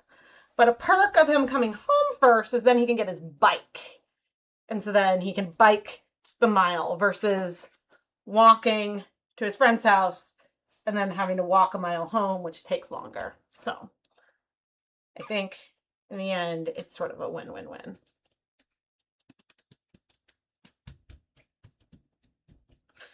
Interesting. This resist point here, this must have been a little looser because this feels very skinny. Maybe not as much on camera, but yeah. I suppose I should tell him. I might still be in my live stream period, so just be aware if it takes me a minute to open the door. Sometimes I like to just, like, when he gets home, like, because he can see me, like, through the door, but he'll look at me, and I'll just be like, oh, hi! And then he'll be like, well, can I come in, Mom? And I'm like, oh, you wanted to come inside? Okay. Oh, I'm just being silly. He's a real good kid. I'm very, very lucky. But I also know I'm still in the, like, I feel like I'm in the, like, sweet spot of parenting when the kids are in, like, upper elementary school. And before all the, like, teenage stuff happens. But maybe it'll continue to be like this and it'll be nice and easy. But thankfully, of the two kids, Lucas is really forthcoming with us. And actually, one of the things the school has done is in their in one of their classes, they really, really encourage communication. And so, like, Lucas will have homework, and his homework will be, like, to come and talk to me. And, like, talk to me about my childhood or something. And to just, like, I think it's just, like, an acknowledgement that, like, this age can be hard. And so I'm like, this is kind of cool. The social emotional stuff. I thought that a lot of that would stop once the kids went to middle school. But I don't think it has, and I think that it's continuing in the best possible way, and so I'm very happy about that. I mean, that's not something that Lucas struggles with anyway. He's really good with communicating with adults, but I appreciate it, and so yeah. And he was so excited to share his work with me today that I really am happy that I was able to go. You love it, and then I use punctuation in texts too. Well, like I do voice to text a lot. And just because it's easier and well, especially with gloves on, but I can be all thumbs so often. I am all thumbs. And yeah. But yeah, I use a lot of punctuation. What I don't love, where was I trying to do voice to text? I don't remember in what app or what it was, and it like wasn't working, and I got so annoyed that it wasn't letting me do it the way that like my phone lets me. Okay. I'm checking the time. There's 4 minutes left. I'll need to do another 25 minutes on there. Okay, so now the last things we have are the yarn mops, which are not that rainbow. They're a little bit rainbow. I don't think I'm going to go out of my way to add more dye to them. At least not like from these liquid dyes.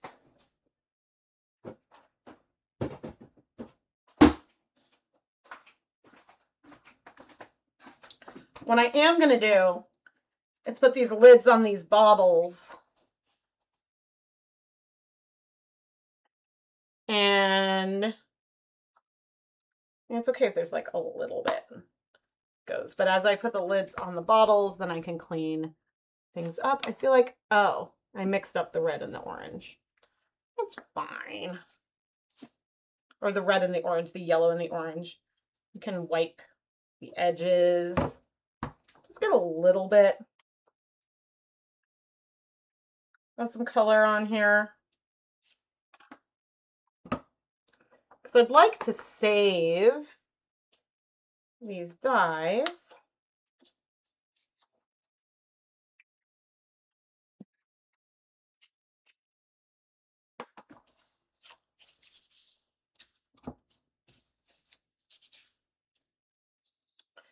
And I will be popping these in that, not the steamer basket necessarily, the dye bath. Just cleaning the outside. And there's times when I'm like, oh man, I could have put so much more on the mops, and times when like it's not that big a deal. And it feels good that it can be okay for it to be not a huge deal. Because I think these yarns are still pretty. They're not like super, super rainbow. But because what I realized is I ended up with so much more color on some of the mops from episode 4, but that's also because when I was dealing with the mini skein sets, I was doing that directly on the counter. So after I removed it, there was always dye on the counter I had to mop up. But I have these colors left over. There's enough here for me to do another couple of blanks, but maybe we'll do other colorways. We've got options. We've got options. And so actually when I'm, oh, there's only a minute left.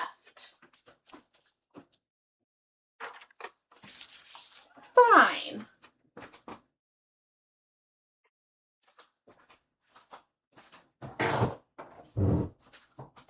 But can I tell? I think that's the new, okay. All right, I was, oh no, never mind. The heat wasn't on.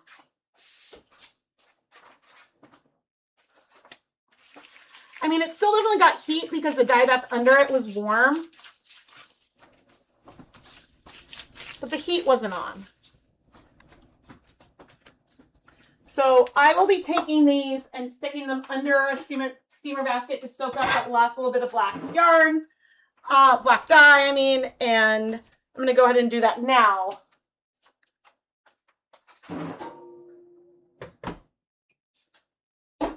And that can just go under the steamer basket. But I was like, man, things are steamy, but I'm not seeing a lot of stuff come out.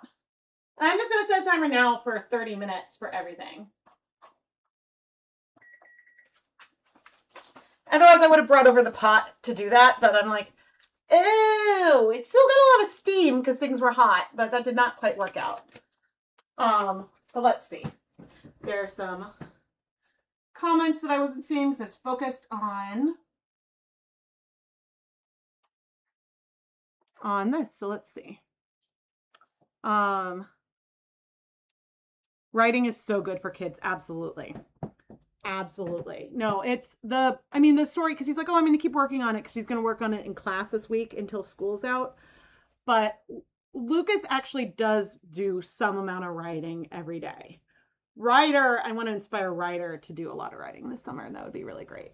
He's also very creative, but Lucas has been like, Lucas is a bibliophile. I mean, they're both bibliophiles, but they like love reading. They love books so much. It's wonderful. It's really wonderful. But anyway, I want to thank you all so much for being here today for this part 2 of my Trevor Project live streams.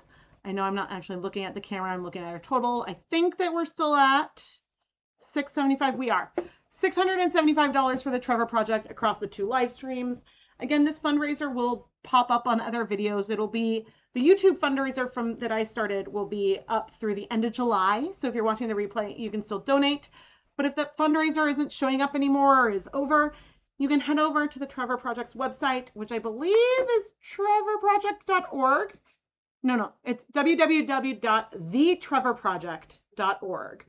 But again, I have that linked down in the video description and in the chat replay if you're watching later, or the chat, live chat if you're here now, right now live. And the Trevor Project is a wonderful organization that provides, as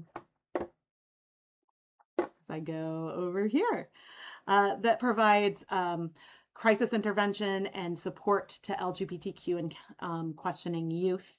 And I think that it's really important that organizations like this exist, that this support and this resource is available for kids.